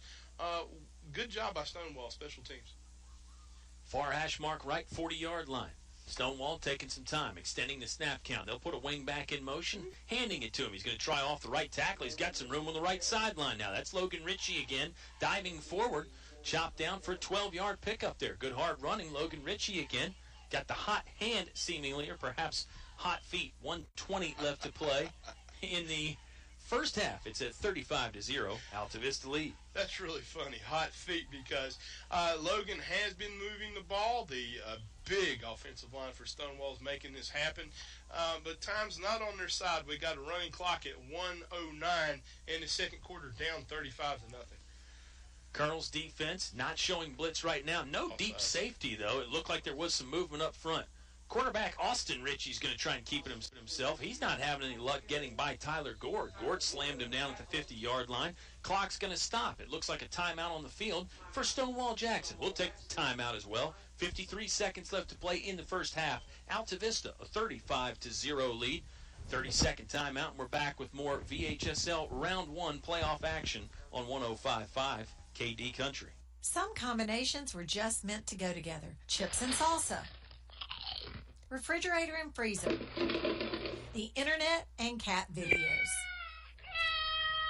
At State Farm, there's another combination meant to go together. Home and auto, as in combining your home and auto insurance with one agent, which leads to another great combination, saving dollars and cents. Your State Farm agent is here to help life go right. Combine home and auto and see how much you can save. Call State Farm agent Lori Watkins in Altavista today. Your high school sports station with award-winning coverage on 105.5 KD Country. Getting close to halftime here at Altavista High School. The Colonel fans are certainly having a good time. Stonewall-Jackson's offense took a timeout. 53.1 seconds left in the half, Mr. Jarvis. I think the Generals feel like they want to try and score before the game goes to halftime. Conventional wisdom says you're down 35-0. You would want the game to get to halftime, but I like the fact that the Generals are still getting after it, playing hard. Long snap count here. They'll put one of those wing backs in motion. They fake the run. Pass over the middle is just a little bit too far. Again, a nice throwing arm showcased by the freshman Ritchie, but just not on target with the over-the-middle pass. You know, we've talked about this earlier. Coaches sometimes have those plays scripted. When I mean scripted, they have a set number of plays that they run in certain situations. That's the second time we've seen an open receiver, Mr. Ritchie, Logan Ritchie that is, there on the scene. And the young freshman quarterback, Austin Ritchie, I wonder if there's a connection there, couldn't hook up with him. That's a nice play. If it could be executed for Stonewall, might have had two touchdowns. 3rd and 10 coming up for Stonewall-Jackson. It's 3rd and a long 10. Same formation. Wing backs to each side and wideouts to each side. Ritchie, left-handed thrower, slings one out. Had a man free at the 41-yard line, but it's incomplete. Just could not hit the target again. A tight spiral to bring up 4th and 10 for Stonewall-Jackson. I think they'll go for it here. 43 seconds left in the half, Dennis. Ball's at midfield. It's resting exactly at the 50-yard line. I'm thinking they're going for it, right? I think they are too. And, you know, that is William McCourt that was trying to pick up that low pass.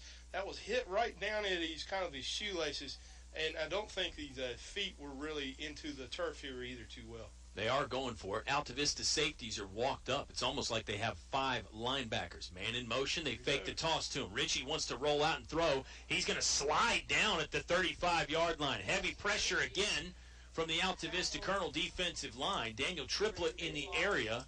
Tyler Gord was coming. It is a loss of 12 yards, and it comes at a bad time because it was 4th down, and it was... Let me tell you what. Actually, Keyshawn Moon, Yes. Pardon me. That's what you were getting ready to say, weren't you? Yeah, if I was being run down by big Mr. Keyshawn Moon, I'd probably fall down too, or even hand him the ball. Because when Keyshawn gets here in that backfield, you know something's not going well for you, and you're either going to see stars or you're going to run out of bounds. That was a great stand by Altavista defense for what was Stonewall's best offensive series of the first It sure half. was. They were moving the football there, and I beg your pardon, it was Keyshawn Moon. Gilbert wants to throw with 35 seconds left to play in the half. Scrambles out of the pocket. He'll heave deep. He's got Gord. Oh, and it bounces out of his hands at the 20-yard line. Gord had his mitts on it, but was unable to bring it in. There was heavy pressure out there from Stonewall-Jackson. Logan Patton in coverage, closely guarding Gord. You know, Jonte was... Christian threw in the triple coverage. Jonte had it in his hands, was trying to keep momentum going, to move the ball, catch it, and keep moving down the field. That was an unfortunate situation for both because it would have been a great play. We've only got 29 seconds left in this half, and we're still up 35-0, and we're showing them why we are hosting a first-round playoff game. Colonels have 3 timeouts at their complement, so they could run the ball if they wanted to. Gord sidesteps the rush here on another passing play, lobs deep, looking for a receiver breaking downfield, but it's incomplete. The high arcing pass was just too far. It sets up 3rd and 10 now for the Altavista offense. It does stop the clock with 22.6 seconds left to play in the half. Little heat cooking from the cooking up there from Stonewall's defensive line. Had 3 guys in the backfield. Christian White Shoes Gilbert was all over the place. Was trying to find 24 number Jaden Gilbert there in the seam. He threw him over about 5 yards. But you know, keep the ball moving. 22 seconds left on the clock. Altavista's got a great game plan tonight. Shotgun snap again. They'll fling it out to Jacob Adams. He catches at the line of scrimmage. Darts back inside. He's across the 30. Sidestepping defenders again. Hit hard. Slugged down at the 23-yard line. It moves the change. It stops the clock with 12.4 seconds left. I think the Colonels are going to spike it and work on their late game operation here. Nope, now they will take a timeout. Coach Sharness took the timeout with 10.1 seconds left in the half. We'll take the timeout too. Altavista leads 35-0. Could be the final play of the first half coming up when you return to 105.5 KD Country. English Construction Company has been in the building business since 1909, so it's only natural that they appreciate the building process. They recognize the fact that organized sports programs build character as well as bodies and minds. They know that high school sports build our youth into more well-rounded and more productive adults. English Construction Company is proud to be a sponsor of high school sports and salute all athletes, coaches, and teachers. A word of praise and encouragement from English Construction Company with offices in Lynchburg. Your high school sports station with award-winning coverage on 105.5 KD Country. Colonels break their timeout huddle. They're set and almost ready to go here. Got to wait for Stonewall's defense to get set. It's a 35-0 Altavista lead over Stonewall-Jackson. We've got 10.1 seconds left to play in the first half of this first round Region B playoff game. Colonels will go with a receiver to each side, a wing back to each side. It's a running play on 1st and 10. Pinnell's across the 15. Full stretch. He dives into the end zone for a touchdown. Shaheem Pinnell from 22 yards away. He has scored for the 4th time this half. I think Stonewall-Jackson's defense was expecting pass because that's what the Colonels have been doing a bunch of, but they kept it in the hands of Shaheem Pinnell. He darted through the middle of the offensive line, past the defenders. They tried to bring him down at the 5-yard line, but Pinnell, just too much momentum going into the end zone. You know, hear the train whistle calling around the bend out there behind us. I called Shaheem the A-train early on in that Lunenburg game in the beginning of the season. And it looks like Stonewall got a bit off sides there for the extra point. Didn't mean to take your thunder away from you. No, you're fine. I love it. But you were right. You had Bailey Stennett and Jake Adams on the slot, and you thought there was going to be another pass. Caught him looking, and Hoehne said, jump on the train or jump off. Colonels had been throwing the ball with great effectiveness that drive. Here's a line drive kick by Ruiz Cupsey, and it's good. 42-0. The Altavista Colonels on top. 42-0. We've got 3.6 seconds left in the half. Stonewall-Jackson football when we return to 105.5 KD Country. PCM Industrial of Altavista offers mobile welding and repair services, fully equipped service trucks, certified craftsmen, and quick response to satisfy your needs. Contact PCM Industrial at powerconstruction.com. PCM Industrial is a fully insured Class A licensed contractor, OSHA and MSHA compliant. PCM Industrial Services of Altavista wishes Coach Sharness and the Altavista Colonels football team good luck in another winning season. Go Colonels. Your high school sports station with award-winning coverage on 105.5 KD Country. The Altavista Colonels in the end zone for the sixth time tonight. Sixth time in one half, and 4 of them from the feet of Hoehne Pennell. He has scored touchdowns 9, 10, 11, and 12 on the year. Yes. Mr. Jarvis, how impressive is that? Quite impressive. I had, doing my pregame stats, I had 8. And I've marked 4 more. You're right, 12 on the year. So far through 11 games. You do the math. That's do the stats on how many it is. And here's a non-traditional kick for line driver. Yeah, fielded off a mishandle at the 30-yard line. Stonewall-Jackson return man had some room for a moment, but the Colonels closed it down, and that brings an end to a very good Altavista first half.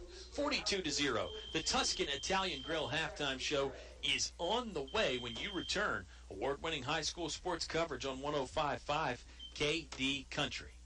This is 100% convenient mobile banking with local First National Bank. With our First Nat mobile app, you can securely check balances, make deposits, pay bills, transfer money, and much more. It's easy to use, and we even have a video demo on our website at firstnatbk.com. And it's free, so search First Nat mobile app and download it for free today. Remember, banking from anywhere, anytime will help you bring home more bacon. First National Bank, member FDIC, equal housing lender. Supporting the Altavista Colonels during the football playoffs, Reed Creek Service Center, Grit Road, Hurt. Cold weather is here, and Reed Creek Service Center has you covered from tire to general auto repair and more. Open Monday through Friday, 8 to 5 p.m. Reed Creek Service Center, treating you like family and ensuring your car is running top-notch. Reed Creek Service Center, Grit Road, Hurt, and like us on Facebook, 434-324-6200. It's all about you, Altavista. You deserve a relaxing therapeutic massage from Altavista Medical and Oncology Massage Therapy. Altavista. Need stress relief, deep tissue, having medical challenges? Altavista will help you find your way. It's all about you. Come see us at 600 Broad Street, AMOmassage.com, and Facebook, Altavista Medical and Oncology Massage Therapy. Altavista. It's all about you. Your high school sports station with award-winning coverage on 105.5 KD Country. 841-1580. They can make sure your home or business HVAC system is ready. Ready for the rest of the summer and ready for the upcoming fall and winter. Call D.L. Bryant Heating and Cooling at 434-841-1580. That's 841-1580. D.L. Bryant is ready to protect your investment. Life happens. Divorce, family problems, criminal charges, civil litigation, personal injury cases. Turn to David W. Shreve, an experienced attorney at law. David W. Shreve has been practicing law for over 30 plus years. A free consultation for personal injury cases. Call today, 369-6621. David W. Shreve says good luck to the Altavista football team in the playoffs. Go Colonels. David W. Shreve, located 7th Street in Altavista. Thinking of starting a business or expanding your company? Think about choosing Altavista as your location to invest and grow. Altavista offers low utility cost, broadband internet, US 29 access, and an attractive quality of life. You'll score big just like the Colonels when you invest in Altavista. Huddle up with the Altavista Office of Economic Development at Altavista Town Hall. Your high school sports station with award-winning coverage on 105.5 KD Country. Time show returns here from Altavista High School. It's 42-0. The Colonels on top and really dominating things, especially in the second quarter there, Dennis. Let's put football on hold for a moment and talk about something that you and I are both obviously very passionate about, and that's food. We had another wonderful dining experience pregame at the Tuscan Italian Grill on the Clarion Road in Altavista. I went with the pizza. I mean, gosh, let's be honest. How could you ever go wrong with pizza, especially there? That was wonderful. You had a meatball sub of some kind, right? Meatball sub, and, we were going to get a new appetizer, some tomato caprese, and they were out. They had just served the last one. The mozzarella was not prepped yet, so we didn't get to have that. They had pumpkin cheesecake tonight for dessert. I just finished my lemonade. Just finished it off. It lasted from about 6:15 till half here, and it was odd. We had we've had visiting teams we've seen come in a couple times, but there was some folks from Stonewall who found their way off of 29 into the restaurant. We hope that they've been listening in or saw positive reviews on Yelp wherever else. But that was really nice to see that happen tonight. It was. It's always cool when you see people from out of town in there, and they're making the right choice by stopping in the Tuscan Italian Grill. We had a great time, and we hope you'll go by there. I want to talk about the Tuscan for your Christmas options. They've got gift cards for sale. Who wouldn't love getting one of those in the stocking, Dennis? And not only that, they can host your Christmas party in their banquet room. They can cater. They can bring it to you. They're catering an event tonight for some folks that KD Country is involved with. So all great stuff to say about the Tuscan Italian Grill. We're excited they're on board. We're excited the Colonels have a 42-0 lead right now. Hey, our shout-out. We saw some folks that listen. They say they listen to every ball game, right? Yes. Dennis Nichols and his wife. He saw my hat. Had my Altavista Colonel sun visor I bought here in week 2, home game. And we started talking to them, and they were enjoying dinner. And, you want to talk about catering. Last Sunday, or a couple of Sundays ago, the Altavista golf team had their banquet there in the private room. And every week, Tuesday at noon, Altavista Rotary Club meets there, have been for the last year and a half. And, Veterans Day was this week, is tomorrow. We have Election Day this past week. The Altavista Rotary Club had a great project. They have 163 flags on Broad Street and on 7th and all of Main Street. And, before and after they take the flags down, guess where they go eat lunch?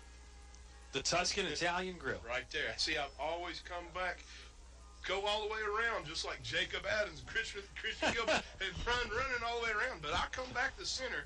It always ends and begins at the Tuscan Italian Grill when you're talking about good service, good food, and just wonderful folks up there.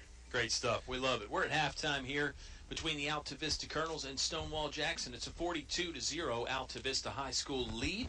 We'll get you some other area scores here in just a moment. We'll step aside for a quick timeout. It's the Tuscan Italian Grill halftime show on 105.5 KD Country.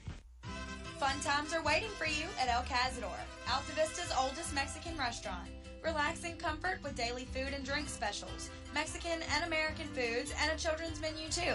Call for takeout or go online to elcazadorva.com. El Cazador is a proud supporter of community activities like high school sports and the Y. El Cazador is open 11 a.m. to 10 p.m. 7 days a week. Stop by before or after the game. A short drive will save you money. This is Greg Walker with Feller Chevrolet. Our new 10-year, 100,000-mile powertrain warranty has many customers buying from us instead of the competition. Covers any vehicle purchased up to 10 years old with less than 150,000 miles, new or used.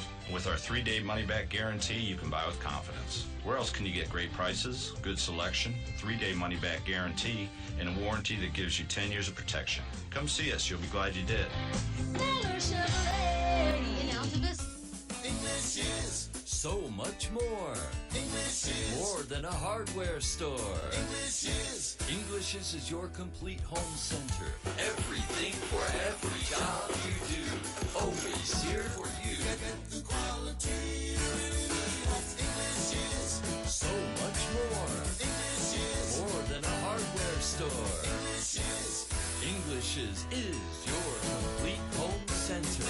On North Main Street, Altavista open Saturday 8 to 4. Now back to the action with Colonel Sports on 105.5 KD Country. The Tuscan Italian Grill halftime show rolls on here as the Altavista Marching Band doing their thing down on the field.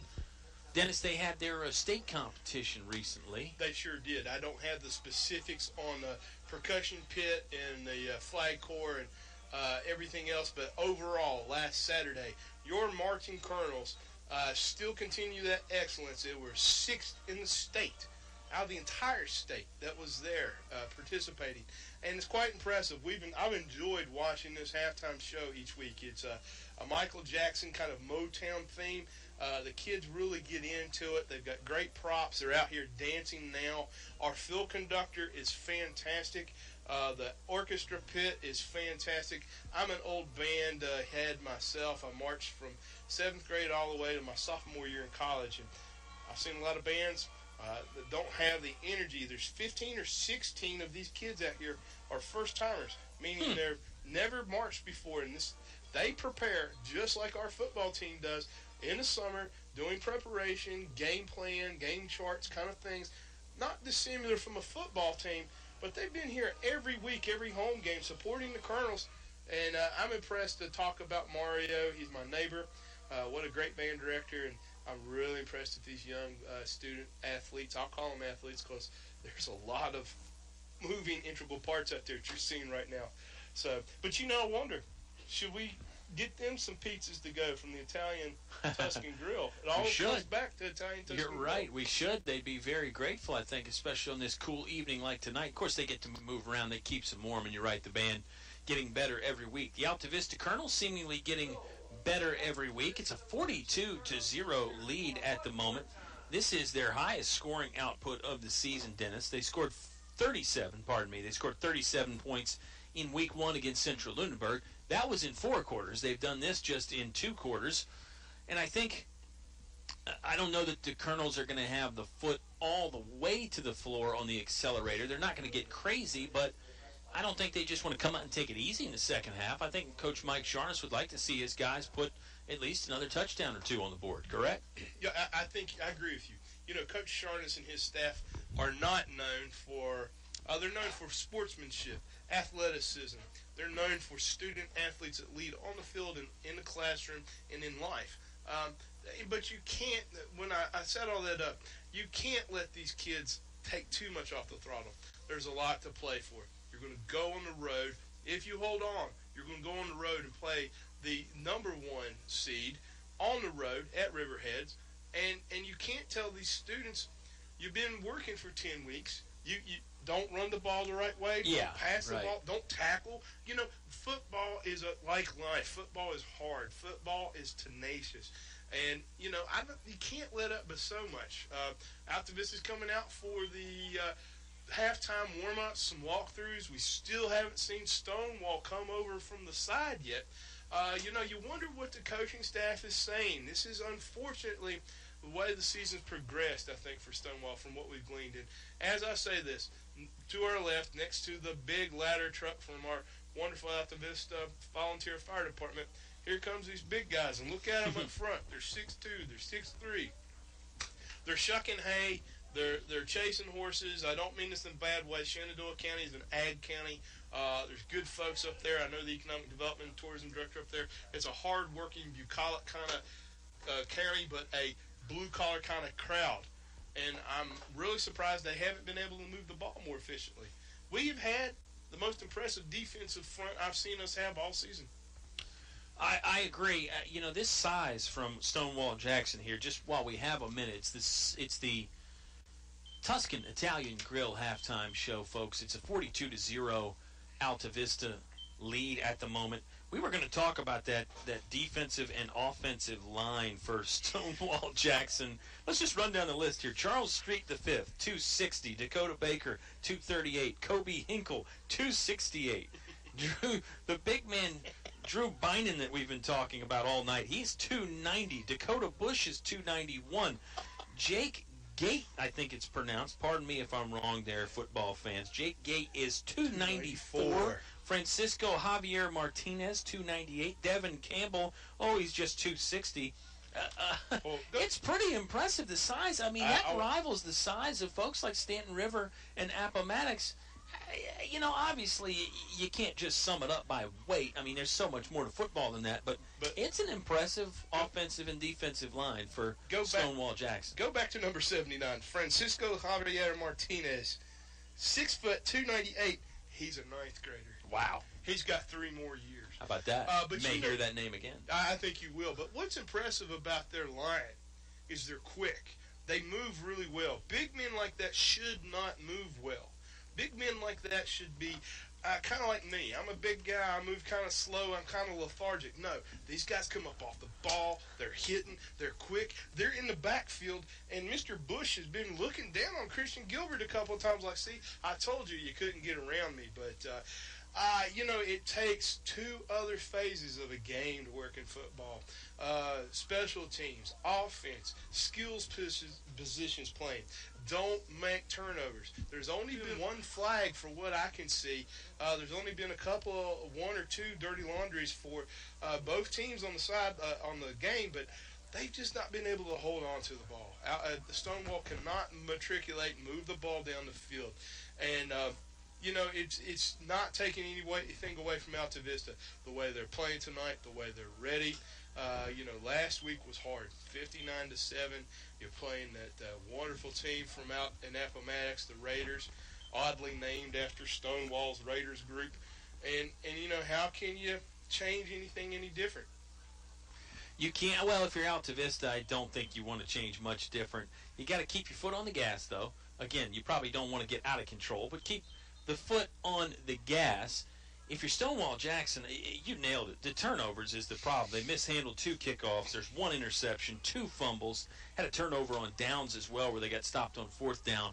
If they could hold on to the football, they'd probably be right there in this game. We'll see what happens in the second half. It could be an interesting second half. And I like that you mentioned last week the Colonels were on the other side of this. So certainly it's a humble Colonels squad and fan base as well. They've been on the other side of some tough margins this year. Tonight it feels pretty good to be on the leading end of a 42-0 lead at the moment. Colonels will receive to start the second half. The Tuscan Italian Grill halftime show is over, and we thank them so much for being a part of the broadcast tonight.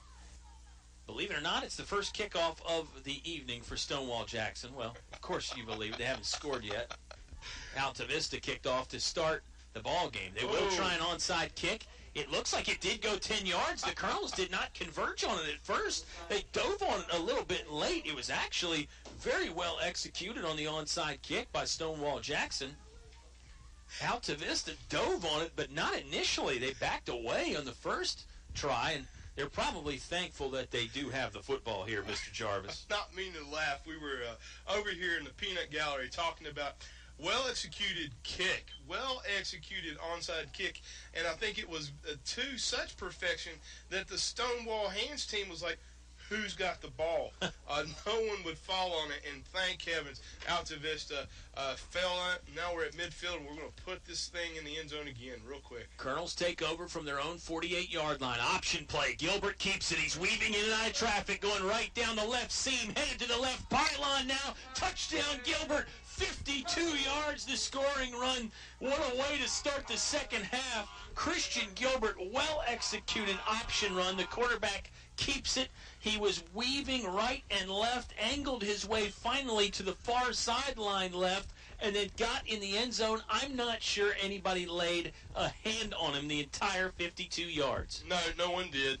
And Christian looked back a couple of times to make sure that he wasn't running out of the play. He kept with his blockers, and I said we'd get in the end zone quick. I didn't know it'd be about 8 seconds, and we'd be right there. Uh-oh. Bad snap bad on the snap. extra point. The Colonels, for the first time tonight, have not converted the extra point. So the Altavista lead stays 48-0. 48-0. The Colonels are on top. 10:47 left to play in the third quarter. Stonewall-Jackson football when we return on 105.5 KD Country. Napa know-how. Right now, Napa Full Synthetic Motor Oil is on sale for just $4.29 a quart. Quality motor oil at an affordable price. A deal so good it practically sells itself. Which begs the question, what do we do with the rest of this commercial? Repeat the deal, I guess. Napa Full Synthetic Motor Oil for just $4.29 a quart. That's Napa know-how. Napa know-how. General states pricing. Sales prices do not include applicable state, local taxes, or recycling fees. Offer ends 10/31/17. Napa Auto Parts, Main Street, Altavista, across from Feller Chevrolet. Your home for Colonel sports coverage. 105.5 KD Country.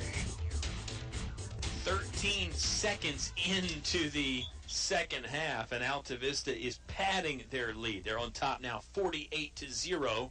Christian Gilbert in the house on a quarterback option run from 52 yards away.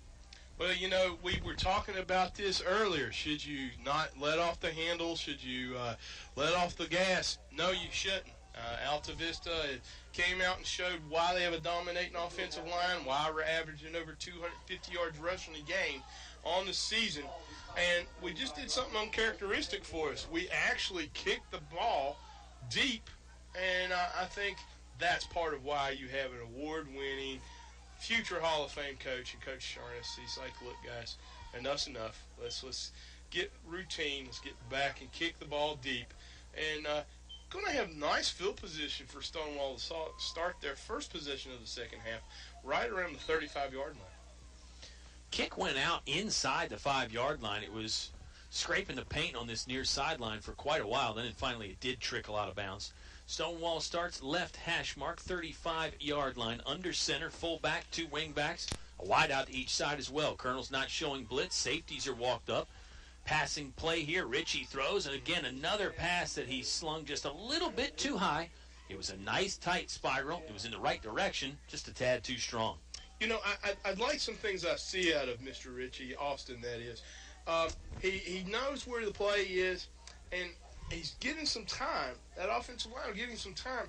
Just being a freshman, I'd like to come back and watch this young man in a couple of years and see how he's grown, how he's matured, because we all know signal callers generally have more poise and more depth on thinking, because playbook is real hard to decipher sometimes. Yeah, sometimes you keep that playbook a little bit simpler for a young guy, and obviously we're in the playoffs here, game number 11. I'm sure they've expanded the playbook a bit. It's a running play on second down, garnered 1 yard for the visiting Stonewall-Jackson Generals. 8.5 minutes left to play in the third quarter. It's presented by English's, your complete home center. They're on North Main Street in Altavista. They open at 8 a.m. tomorrow. What a great place to knock out some Christmas shopping, Mr. Jarvis. Tyler Reynolds just came off the field for the Colonels, and we're seeing defensive line come back up. We've got a good 5-6 guys in the box. We're telling you, you're not going to run it on us tonight. 3rd and 9 for Stonewall, middle of the field, working right to left in this third quarter. Another passing play. Austin Ritchie sets up, fires. High pass, but again, no, pardon me, this time it's caught. I'm sorry. I thought it snuck out of the hands of the receiver. He went upstairs and caught it at the 40-yard line. They're a full 5 yards short of the line to gain. Probably a punting situation now on 4th down, but you never know. It's 48-0. Stonewall coaching staff may just say, oh, the heck with it. Let's go for it. Well, once again, Keyshawn Moon that's Daniel Triplett on that tackle. He's coming off the field. Daniel really rolled with him, stayed with it.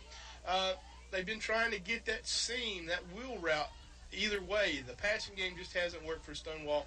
Most things have not worked well for them, unfortunately, tonight. Stonewall-Jackson is going to go for it on 4th down. Passing play complete to Logan Ritchie at the 40-yard line. He escapes one tackler. He can't escape the 3rd and the 4th tacklers, though. Tyler Gord was there to run him into Aaron Close, who brought him down finally. They're about 2 yards short. The Colonels will take over on downs. They're in Stonewall territory on the 43-yard line. I've wanted to been saying something all night about these Ritchie brothers. I think they are brothers. That old song from the 80s by Lionel Richie, Dancing on the Ceiling. Logan had some moves right there that reminiscent of the video, if you remember it, when Lionel would stand upside down playing his piano. He tried to couldn't get 2 or 3 more yards there. Basically, one of the best possessions Stonewall's had since they turned the ball over on downs in the second quarter when we made it 42-0 at halftime. The Colonels score again here this possession. We might be singing Lionel Richie all night long. They've been scoring early and often. It's a 48-0 Altavista lead at the moment. Colonels lose yards there, 2 or 3 yards on the loss. It was a running play for Aaron Close, I believe. Just had no room up front. Again, mostly because of that big, strong defensive line from Stonewall-Jackson. You know, I don't think people really fully appreciate the talent you have. You're taking stats and you're calling plays. You're calling things out to people out there as well. Waving at the fans, talking on the phone. Kept it rolling all the way through. You always impress me. Somehow, don't I? Running play here. Gilbert keeps it. He got hit in the hips and the thigh and fell forward. He was able to pick up maybe 2 or 3 yards, but not much else. It'll set up 3rd and 10 for the Altavista offense. 5:34 left to play in the third quarter, Mr. Jarvis. 48-0, the Altavista lead. You know, as we were talking at halftime, I think you see a different type of play calling. You just want to roll through some things. Don't get any injuries. Don't make any big mistakes. And you're just wanting to play solid fundamental football in preparation for next week's second-round playoff game. Man in motion is Jacob Adams. Takes it on the jet sweep. Oh, tries to cut back inside. He maintained his balance somehow. He nearly went to the ground. Now spinning across the 30-yard line. That's where he needed to get for the first down. He did it. How did he stay on his feet? He was probably parallel with the ground there for a moment. Somehow he managed to keep the play going. First game of the season, I called him the Maserati. I learned today where he gets his motivation. That Sonic the Hedgehog backpack. I'm sure he's got it on the NES or one of those retro game systems because, boy, he moves real quick. He stops on a dime, turns it back on, gets out of bounds. Jacob's really playing class ball tonight. Fresh set of downs for the Altavista Colonels from the far hash mark left. 4:20 left to play in the Englishes, your complete home center, third quarter. Another quarterback keeper. Did they give it to Aaron Close? No, they didn't. Gilbert kept it. It was deceptive for sure. Gilbert's only going to get about a yard after some really hard running there. Sorry. I thought he gave it to Aaron Close too, but then we've got a fresh set of players coming in for Altavista right now. We've got number 11, Jalen Jones. We've got a couple of others. I can't get the numbers that quick. But we're going to have out on the slots, so we're going to have Bailey Stinnett again. And it looks like Altavista is just taking some time, letting some time roll off the clock, and just kind of slowly getting up to take the snap and move the ball down the field. Play clock is down to 5 now. They still got 3 seconds, now 2 to snap it. They do get it off. Toss play here. Gilbert flips to Aaron Close. The football is loose. The football is still loose. Stonewall had it for a moment. 2 players had their hands on it. They lost it. Still a scramble for it. Everybody dives down and piles on at the 33-yard line. I think Stonewall-Jackson has this football. They had it twice. 2 different players had the ball and then lost it again. It was reminiscent of a fumble-rooski type of play. Hey, let's mention the Altavista Lady Colonels volleyball team in action tomorrow, Dennis. We didn't talk about that at halftime. State quarterfinal, hosting West Point, 2 p.m. start time for the Lady Colonels. One of our favorites, of course, Kelsey Green, the spiking machine, signed her letter of intent to play at UVA Wise today. You know all about UVA Wise. It's down there your neck of the woods. I was going to say, that's my side of the state, and a great program. They play in the Mountain East Conference. Great academics there as well. So the spiking Kelsey's machine. Not going to go to class. Oh, she will go to class. College athletics, you've heard Coach Sharnes talk about it. You got to win in the classroom to win on the athletic field. You're right about that. And this continues a great string of Altavista student athletes that go from here to there and matriculate up and down the court. Basketball, volleyball, band, football, soccer, golf, what have you. Colonels, Altavista's got one of the top 2,000 high schools ranked in the country by U.S. News and World Report. We've got things like the Altavista Robotic Eagles that go to international competitions. Hate to say I'm leaving because I love our school, I love our kids. And hard for me to talk about what's not going to happen. And look here. Oh, my gosh. They just got a first down. We took the spotlight off the football game for a moment. We'll get back to that stuff, Dennis. It was a passing play there. Austin Ritchie slung it out and found, I believe, William McCourt out there. Sure did. That's that big, we talked about him earlier, William McCourt. That's a 11th grader, 6'1", 226. That is the, second or third first down for Stonewall tonight. Moving the football here. The passing play this time nets them a first down. 1st and 10 from the 48-yard line for Stonewall-Jackson. 1:15 left to play in the third quarter. It's a 48-0 Altavista lead. Colonels had their last drive in on a fumble. Ritchie wants to throw again. High arcing lob pass that falls out of bounds at the 30-yard line. McCourt was streaking down that far sideline, had a size advantage against Jonte Gord, but they couldn't get him the football. No, they couldn't. And you know, all that talk about athletic prowess by all levels of Altavista, you know, academically, athletically, Altavista is an award-winning school. And as I said, you know, this might be the last time I get to call a game with you because of relocation stuff, but I'm just daggone proud of Altavista in our high school. I am too. I was going to save that for halftime, but there is a vicious hit that popped the ball out. The Altavista Colonels hit William McCourt hard, and he must have been down when that ball came out, or he got the football back. He was hit hard. Was it Tyler Gord on that hard stick? It was Tyler Gord. There's been so many hits. You know, when you've got this kind of atmosphere, when it's cold, the pads are popping, that ball is slick. And you know, thankfully for Stonewall, that on that miscue, they were able to follow all of it. And that's the end of the third quarter, Kyle. Third quarter's come to a close. It's Altavista 48, Stonewall-Jackson 0. We've got one final frame to play here from Altavista High School. First round VHSL playoff action. It's all live on 105.5 KD Country. Some combinations were just meant to go together. Chips and salsa. Refrigerator and freezer. The internet and cat videos. At State Farm, there's another combination meant to go together. Home and auto, as in combining your home and auto insurance with one agent, which leads to another great combination, saving dollars and cents. Your State Farm agent is here to help life go right. Combine home and auto and see how much you can save. Call State Farm agent Lori Watkins in Altavista today.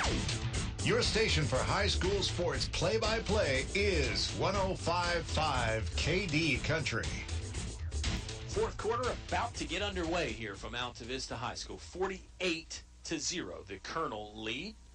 I'm Kyle Hoehne. He is Dennis Cady, our sound engineer. We're having fun on a Friday night. It's finally cold out. Yes. And we do have a decent crowd considering the weather conditions. We're starting to see some of them file out, though, Dennis. They seem to have had enough here with the 48-0 Colonel advantage. Well, we kind of knew at halftime, 42-0. We know that this was just going to be a game of running clock in the second half. And we're seeing Stonewall kind of get a good game plan here and move the ball up and down the field, but option play for the Stonewall-Jackson Generals that the Colonels are able to run out of bounds. Austin Ritchie pitched it to Logan Ritchie. Yes. I still wonder if there's a brother connection there. You would think, but yeah. I guess there is a danger in assuming. You never know. Could be a cousin situation, or it could just be two guys with the last name Ritchie. Or it could, like you said, it could be a coincidence. But you know, we're talking about. I know Coach doesn't like us looking ahead, but you have to. Stonewall, Riverheads, 59-7. Some point during the season, what's going to be the game plan for our guys going in? Very interesting question. It will be Riverheads next week. They are the 1 seed in Region B. Here's a toss play. Ritchie has it again, streaking down the far sideline. Pardon me, this is actually Brendan Hoover, I believe. He picks up the first down, run out of bounds around the the 35-yard line.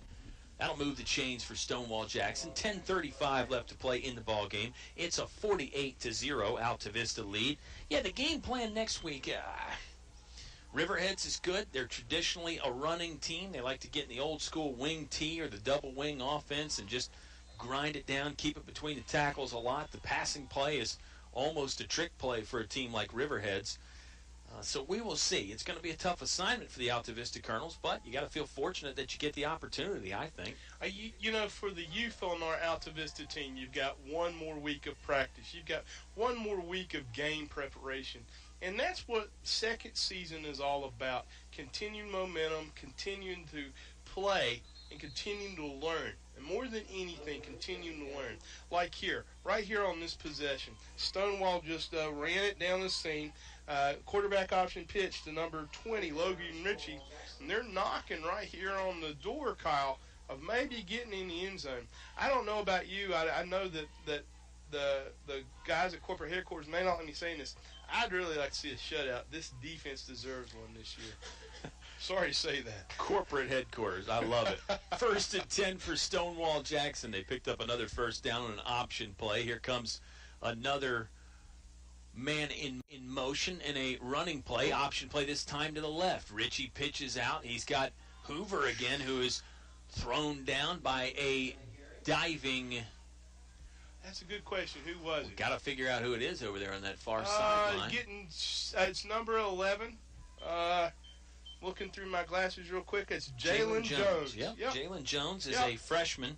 He's only listed at 145, but gosh, he looks bigger than that. I almost thought it was Jonathan Montague out there. I agree with you in what we talked about earlier. From the beginning week of the season through week 11, you wouldn't call Jalen. You wouldn't call Tyler Reynolds. These are kids that have grown and matured each week, and it's just impressive how Altavista's had some adversity of its own, has overcome that, and we're here in the first round of the playoffs. Ooh. Another option play. This time they're going to the right. Jonte Gord and Bailey Stinnett team up, for a good tackle over here on the near sideline. That was, Jaden Gilbert, number 24, who teamed up with Bailey Stinnett. They got the ball carrier at the 11-yard line. You mentioned the shutout. The Colonels' defense is going to have to work hard for it here because Stonewall-Jackson putting together one of their better drives of the evening. Yes. 8 minutes exactly left to play in the ball game. I would say their best drive so far of the evening. And you know, it means a lot to a defense to have a shutout. But it means a lot to a team like Stonewall, whose back is up against the wall, has been for 10 weeks of the season. They'd really like to get some redemption for themselves on that long way home. At least they could say they had something to show for their trip to Altavista. Running play again. Inside handoff. Running back streaking into the end zone, and he will score. Udreka Claude, number 32. We didn't know if we were going to have to use that name. It's Udreka Claude. He's a junior, 5'9", 186 pounds, and apparently a very nimble, athletic runner because he raced it into the end zone from 12 yards out, giving Stonewall-Jackson their first points of the evening. That's a big boy at $186, and he looks bigger than that. And we have had some all-star names to call this year. Most of the roster of Dan Rivers, a lot of the roster of William Campbell, and they've always impressed me how you handle that. And you did get Udreka right. We had a wager up here on what it was, and Mr. McCracken went down to make sure we would call it right. Oh, they blocked the extra point. Sorry about that. Extra point is no good. Our score right now, 48-6. Stonewall-Jackson has gotten on the scoreboard for the first time this evening. It's Altavista football. When we come back, 7:28 left to play in the ball game on 105.5 KD Country. There's just one place where students are students first, and athletics are played with purpose and perspective. That place is your local high school. High school sports offer more than the joy of competition. Studies show that student athletes in Virginia are also likely to enjoy greater levels of achievement in other areas of their lives, including academics. High school sports, a winning part of a complete education. Brought to you by English Construction Company, with offices in Lynchburg. Your station for high school sports play-by-play is 105.5 KD Country. 7:28 left to play in the English. It's your complete home center. Fourth quarter, Udreka Claude scoring the first touchdown of the ball game for Stonewall-Jackson on his first carry of the game, Dennis. They worked it down there with a lot of different guys. It was a lot of Austin Ritchie, Logan Ritchie, and also some Brendan Hoover in there. But Udreka Claude gets in the end zone for Stonewall-Jackson. You know, this is one of those rare evenings up here in the broadcast booth with you. We've got We've got updates on volleyball. We've got magnets falling off. We've got it all going on. We've got it all going on, but Altavista's moving the ball again, and they just, he was down. Thank heavens he was down. Ball popped out at the end of the play, but he was down on the ground. Joshua Franklin, I believe, there on the return for Altavista. Yeah, but guess who was in on the tackle on special teams? Number, you want to guess? My favorite number to call tonight? Number 69, Drew Bynum. That big 290-pound frame, over 6 feet tall, runs this field with a lot of authority.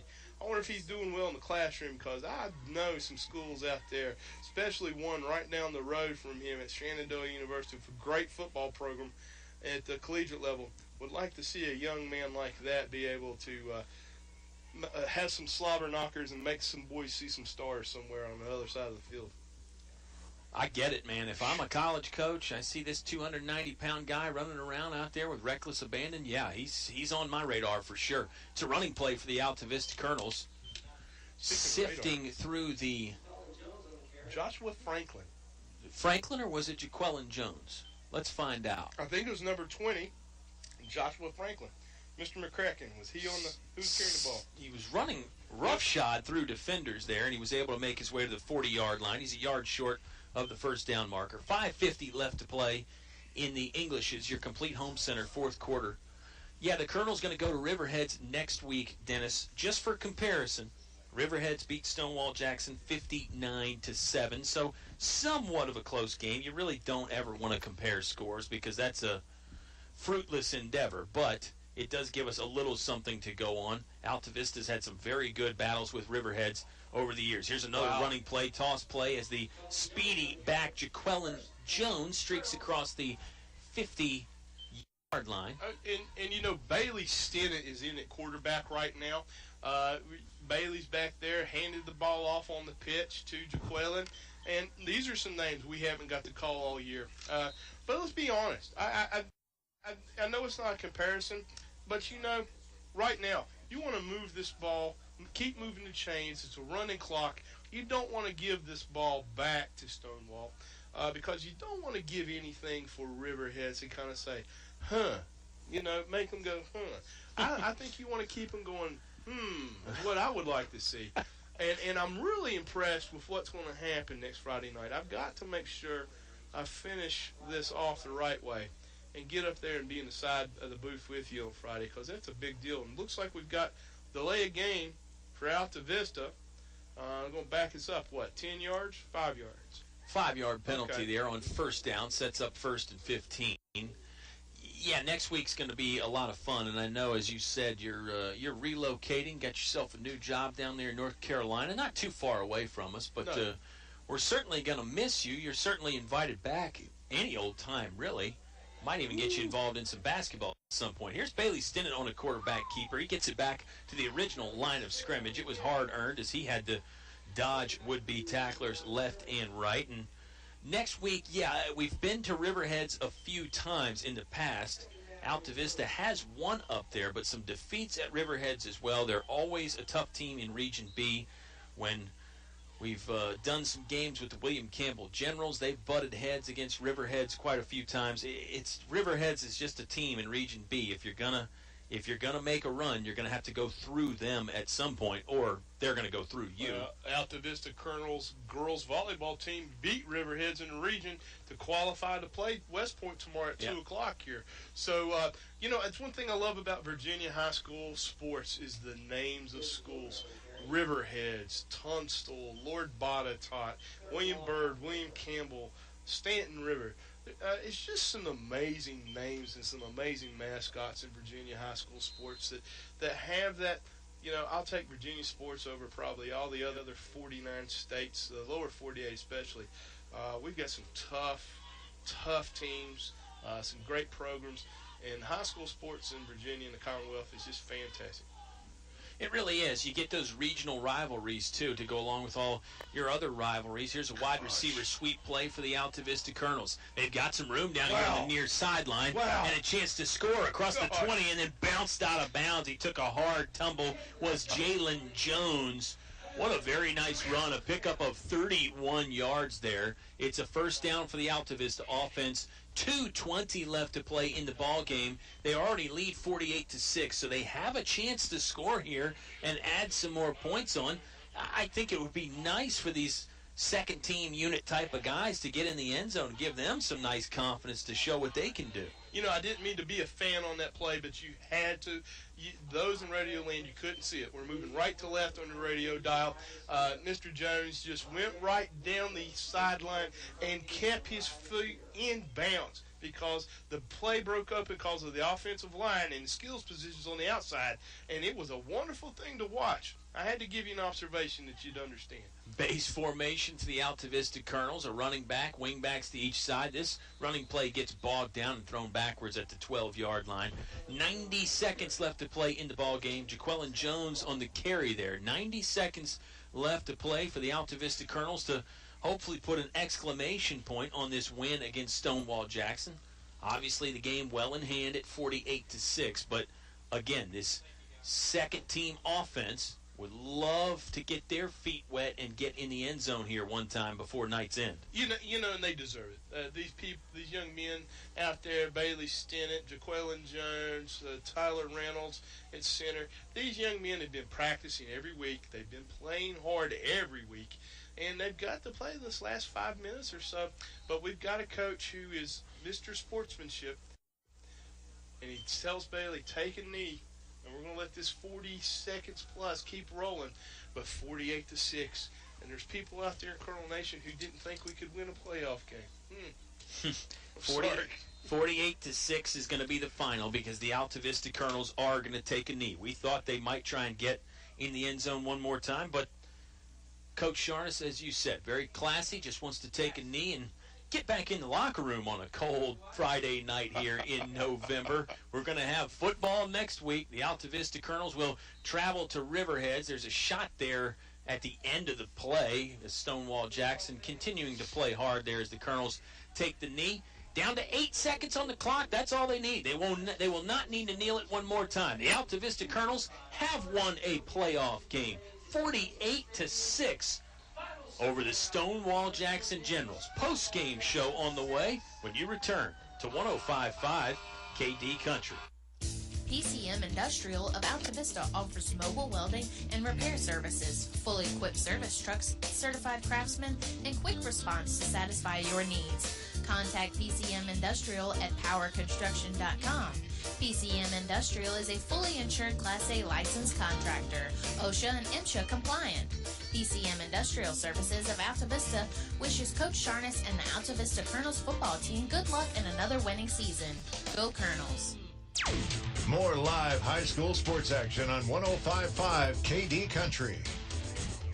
The post-game show is here from Altavista High School. The Colonels a winner, 48-6 over Stonewall-Jackson. Improves their season record to 3-8. General season is done at 0-11.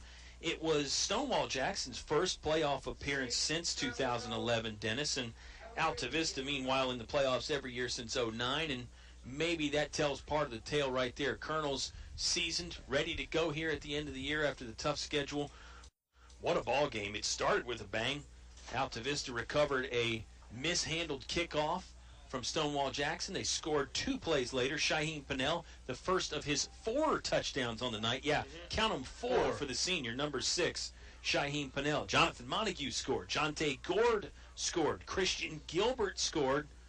It was a very impressive night for Altavista defensively, giving up just the 1 touchdown there in the 4th quarter.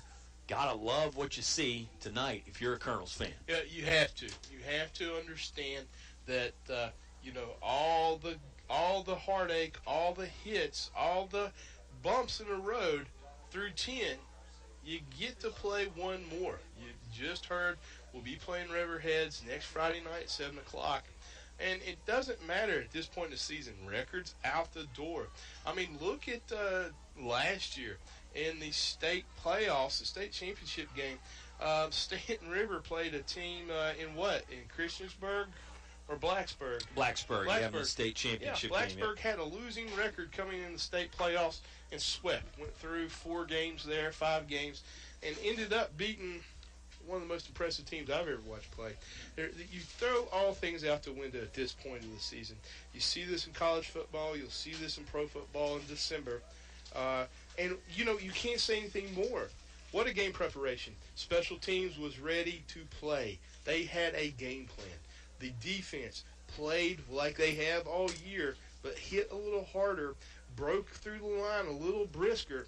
And offense, we had Hoehne had 4 touchdowns. He had 8 coming in for the season, half that total tonight. You had Jonte Gord get in the end zone for the first time. A 3rd touchdown of the season for Jonathan Montague. Jake Adams showed us that he's not just a Maserati, but he emulates his video hero in Sonic the Hedgehog. Christian Gilbert has on white shoes and shows that they mean something. It was quite honestly the most impressive, fundamentally sound Altavista game from starting gun to ending gun. I'm pleased you let me be a part of this with you tonight. This was a lot of fun here tonight. Let's take one final timeout. We'll come back with the player of the game. There's some really good first-round playoff games going on around the area, too. We'll get some scores from some of those ball games. 48-6 here, Altavista, a big-time winner. We appreciate you tuning in and hearing the action live on 105.5 KD Country. I'm Jeff Walker of First National Bank and the manager at our Main Street branch in Altavista. Did you know that local bankers have a lot more at stake in taking better care of you? You see, helping local customers like you be more successful is our only focus, and each customer is so important. So for your small business, construction, and personal loan needs, think of me and think of us first. That's local First National Bank. We'll help you bring home more bacon. Member FDIC, Equal Housing Lender. Supporting the Altavista Colonels during the football playoffs, Reed Creek Service Center, Grit Road, Hurt. Cold weather is here, and Reed Creek Service Center has you covered from tire to general auto repair and more. Open Monday through Friday, 8 to 5 p.m. Reed Creek Service Center, treating you like family and ensuring your car is running top-notch. Reed Creek Service Center, Grit Road, Hurt, and like us on Facebook, 434-324-6200. More live high school sports action on 105.5 KD Country.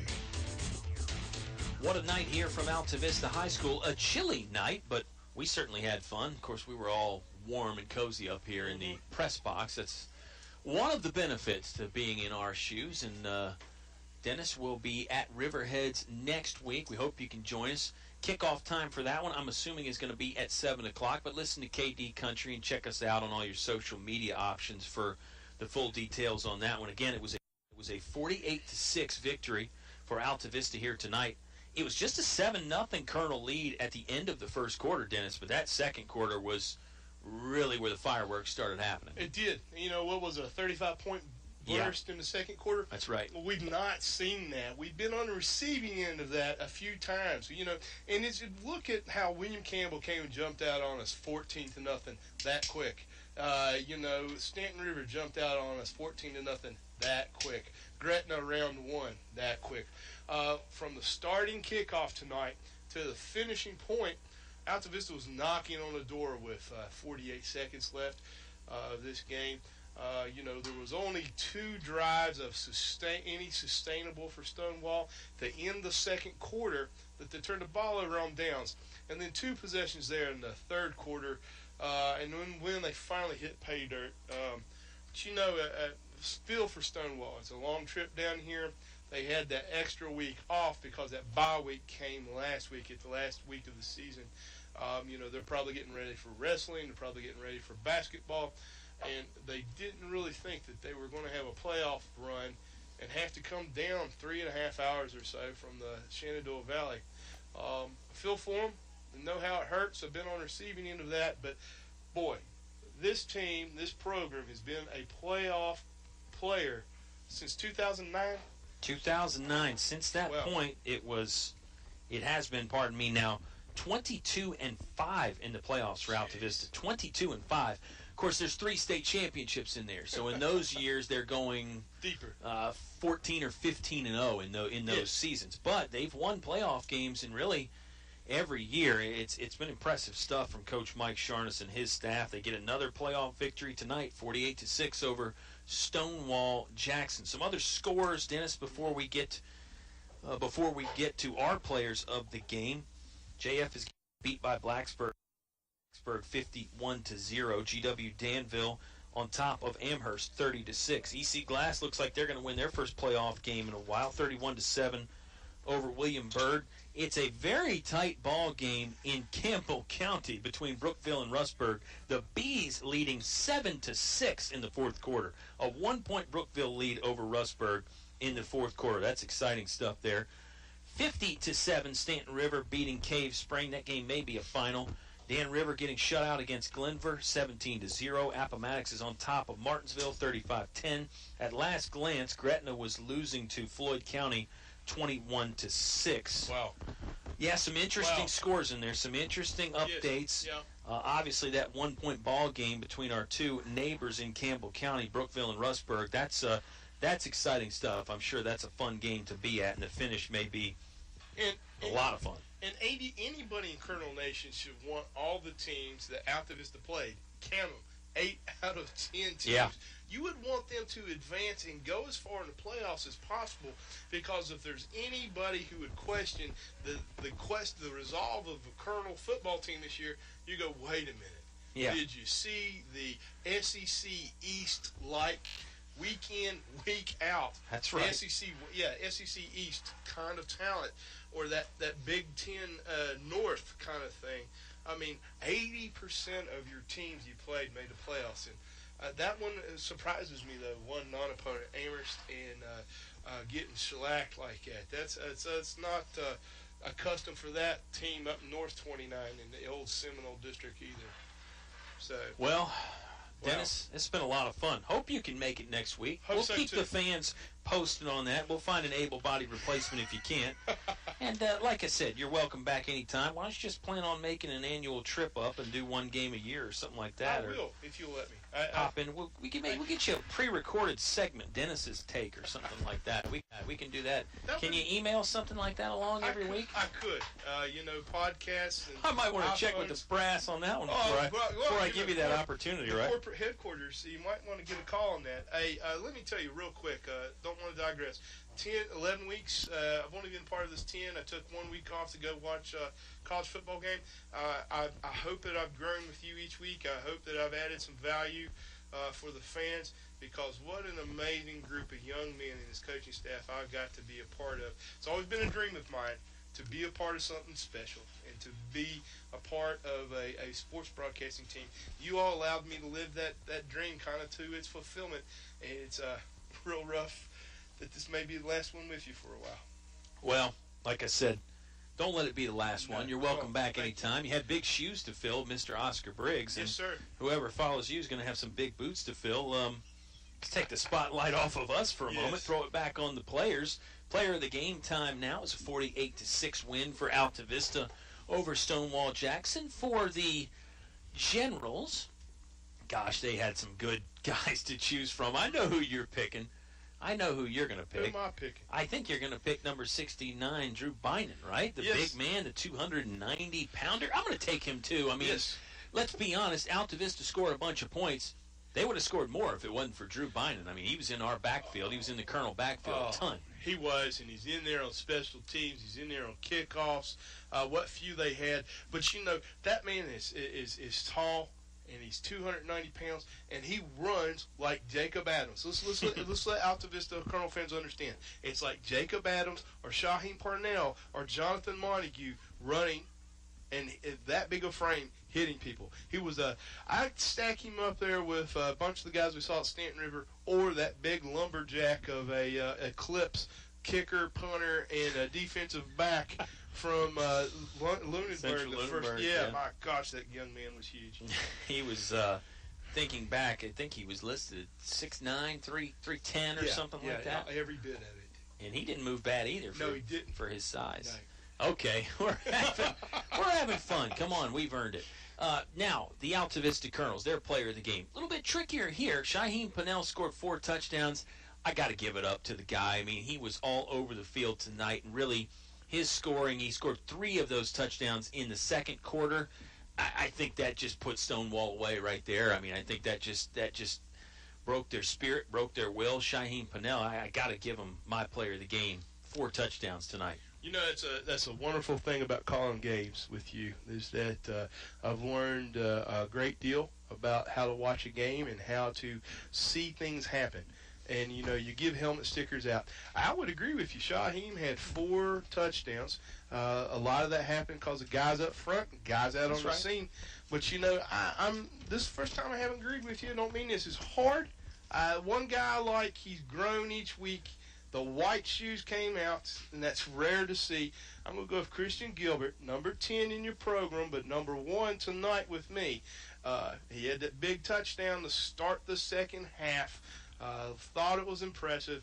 It's just his poise and his growth all season long. I have to give it up to him, but 1A is Shaheem, and, man, the special teams unit out there, too, I can't tell you enough. They just won my heart over again tonight. Yeah, the kicking from Joel Ruiz-Cupsey. I believe he was 6 of 7 on the extra points. I think that's right. And one of them, the one he missed, it really never got his foot to the ball. And he obviously placing those kicks in the first half that allowed Altavista to get some extra possessions. So a lot of great stuff tonight. We had fun. We appreciate you joining us. Our game brought to you by D.L. Bryant, Heating and Cooling. Call Donnie at 841-1580. Lori Watkins, State Farm. Lori and her team can help you win just like the Colonels. Reed Creek Service Center, they'll treat you like family. They're available for all your general automotive repair needs. Finch & Finch Funeral and Cremation Service. Speaking of families, they've been serving families since 1905. The Altavista Office of Economic Development. We invite you to come find one of a kind. PCM Industrial Services, now with mobile welding and repair service. English Construction, wishing our high school athletes an exciting and injury-free game. El Cazador, Altavista's original Mexican restaurant. Altavista Medical and Oncology Massage Therapy. It's all about you reducing stress and pain. Napa Auto Parts of Altavista. Find your Napa know-how on Main Street. David Shreve, Life Happens. Turn to an experienced attorney at law. English's, your complete home center, now offering a complete line of Carhartt clothing for men and women.